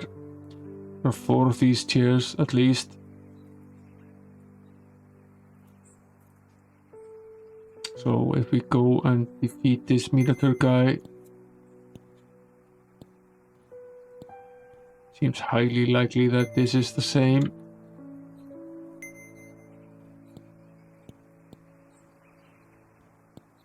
So if we complete that and return here, our reward is here. Seems likely that we're talking about a pretty significant reward. But I guess we won't find out until we return here. what I will do, I will set the beacon right here in front of these chairs, and we will return here once we figured out how to beat this guy. Given that we've beaten all of this, it seems likely we're supposed to be able to beat this guy now. But we haven't figured out how yet. There must be a way. See what's in these caskets here as well. Yes. This is sequencing card number 5. So now we have 4, 5 of the sequencing cards that we need to complete the game. I think there are a total of 6. Might be 8 as well.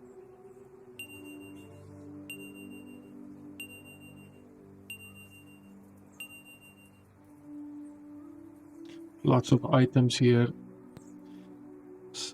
Stroll back to town and take a look at these items for returning once more to see what's out in the hallway there. Not just about done with this. Quite a bit of time could be saved if we had more space in our backpacks. But, I guess that's fine.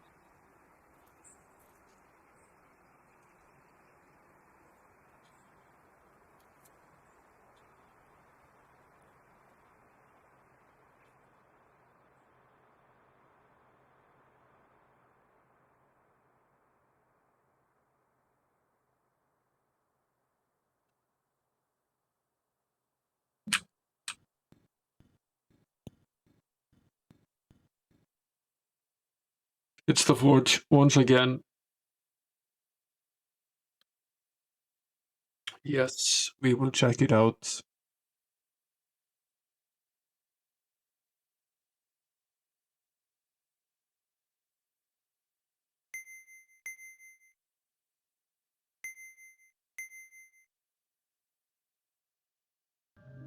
These aren't great items.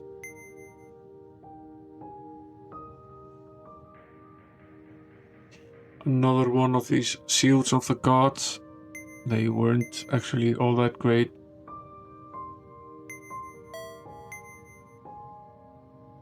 But an obsidian bandage. That's a ton of damage.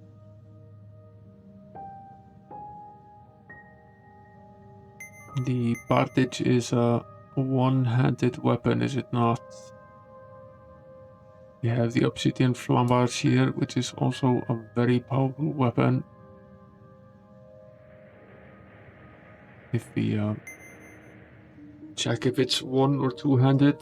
If it's two-handed, then we have a bit of a problem. If it's not, then we give it to the knight. We remove this sword and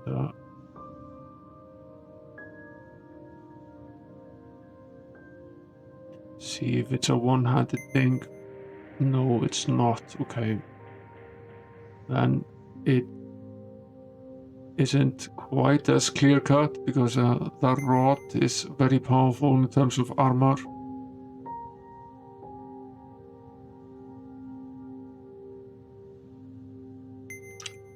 Who else can wear the bandage? The archer already has an obsidian weapon. Let's see, who else can wear it? The robber can. So what is the robber currently carrying in terms of a weapon?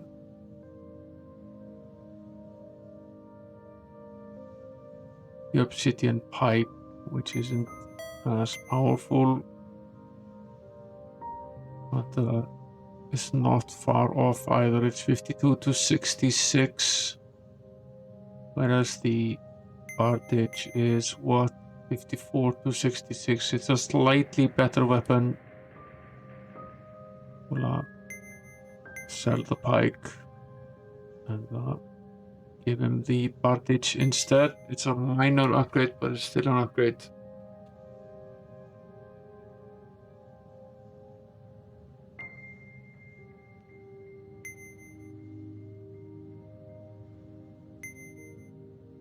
So that's nice. Did we sell everything now that we can sell? I think we have. Yeah. Okay. I'm gonna take a quick look at these coins of nature. We're spending 2 slots in the inventory for them. I think they are just the Nature's Gate spell.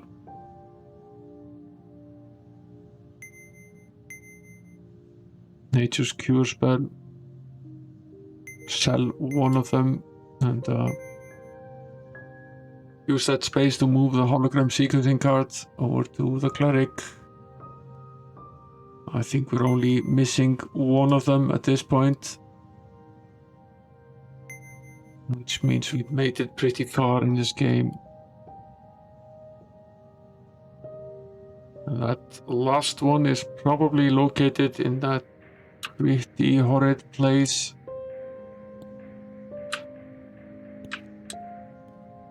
Down there in the Minotaur Marsh.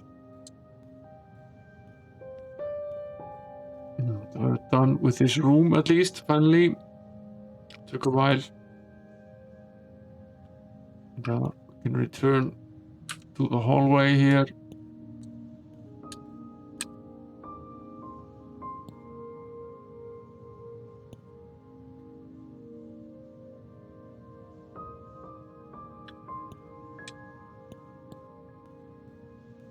There's another head. Potentially the final one. Is this basically the end here? Yes, it is. What does this head say?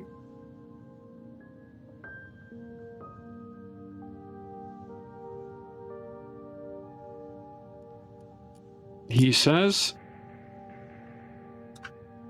death, that is not death, awaits those who disturb the soul of one Amish, master of the walking dead. So basically he's telling us we would become undead. We did not, in fact, become undead. Somehow we did survive. So we have that going for us. We completed this cavern as well. So we've done 2 different caverns tonight. Let's head over to Front Town and there we'll save the game and make camp until next stream.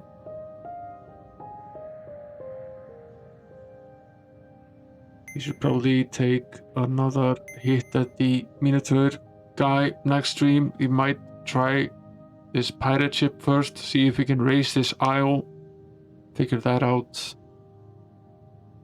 Might also try solving this puzzle with the wells and the heads that we need to complete. We might get some hints that we need that way.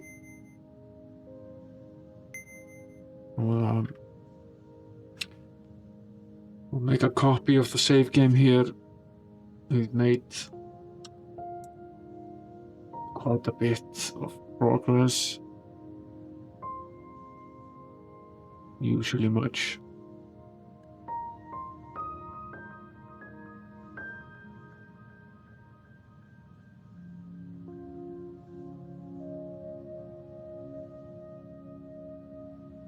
We have quite a few backups of the save. It's, don't want to get caught here with a corrupted save. Yeah, good night, Amiga Gamer. Thanks for coming. Keep well.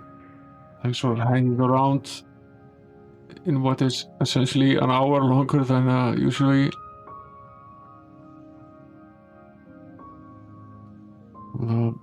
Switch to the face cam here. I will raid someone, although I know all of you are going to bed. Just for the sake of doing so. see who's on.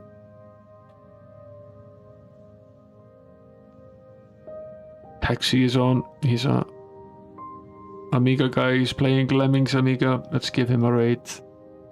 He's a new streamer. He's been streaming all sorts of games. He's just doing it for fun. Well, let's give him a hand. Get him a few viewers. Rate the guy.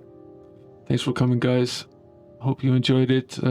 Charity stream next week on Wednesday. More Ultima. We'll talk about the charity when we get there. Till then, sleep well and good night.